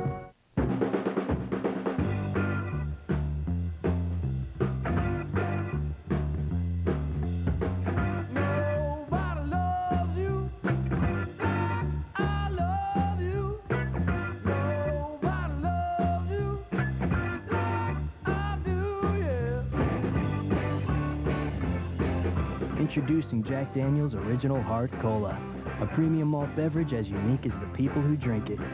Come as you are. With their incredible power, sleek design, and affordable prices, Gateway's new computers are a great value. But now they're a better value than ever, because right now you can get free shipping with the purchase of select Gateway desktops.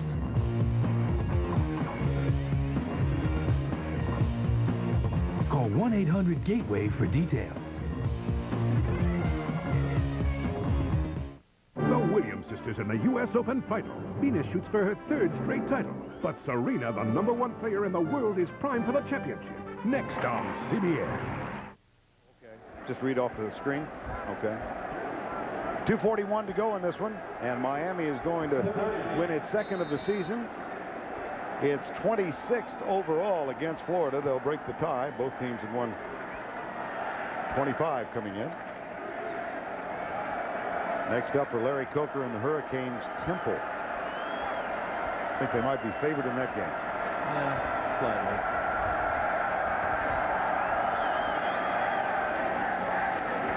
Bounce it to the outside. And this is Payton who gets his first action of the season.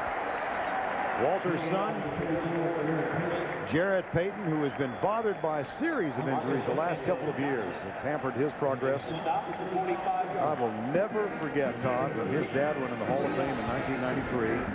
Jarrett Payton, at 13 years of age, made the speech to present his father in Canton, Ohio. What a wonderful afternoon that was. Yeah.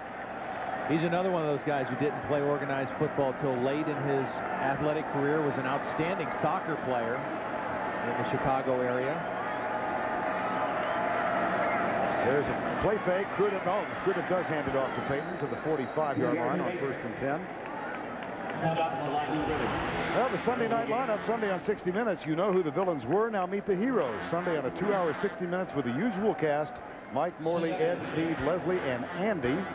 Then it's an hour of comedy with Everybody Loves Raymond on a special night, and Becker on a new night, followed by CSI. That's the lineup tomorrow night. 2nd down and 9, and we've got the Williams sisters battling for the U.S. Women's Championship at the Open in New York as soon as we're done.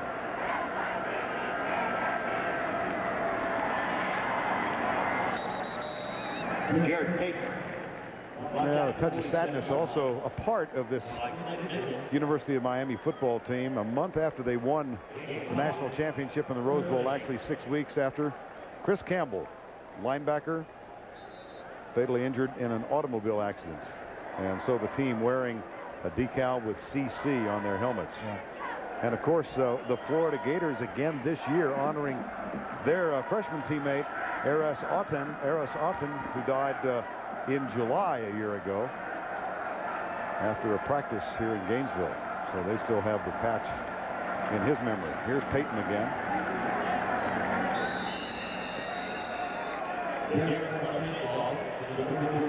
35 seconds remaining, and time to honor our player of the game, Willis McGahee, with 24 rushes for 204 yards, both, as you note, career highs. Just an outstanding night, as Miami punishes the Florida Gators. An excellent execution. Rod Chazinski, the offensive coordinator, nice blend of pass and run. And, you know, Larry Coker, I think one of the great things he did when he made Chud his offensive coordinator, he had been the coordinator. He said, I'm going to take my hands off of him. I'm going to let Chud be the offensive coordinator, let him run the offense. I'll be a head coach, and he's given him a full reign. And, boy, they were rewarded tonight. Well over 500 yards of offense. You ready to be stunned? Go ahead. 306 on the ground, 306, and 202 passing. Wow. Pretty good night. 4th down.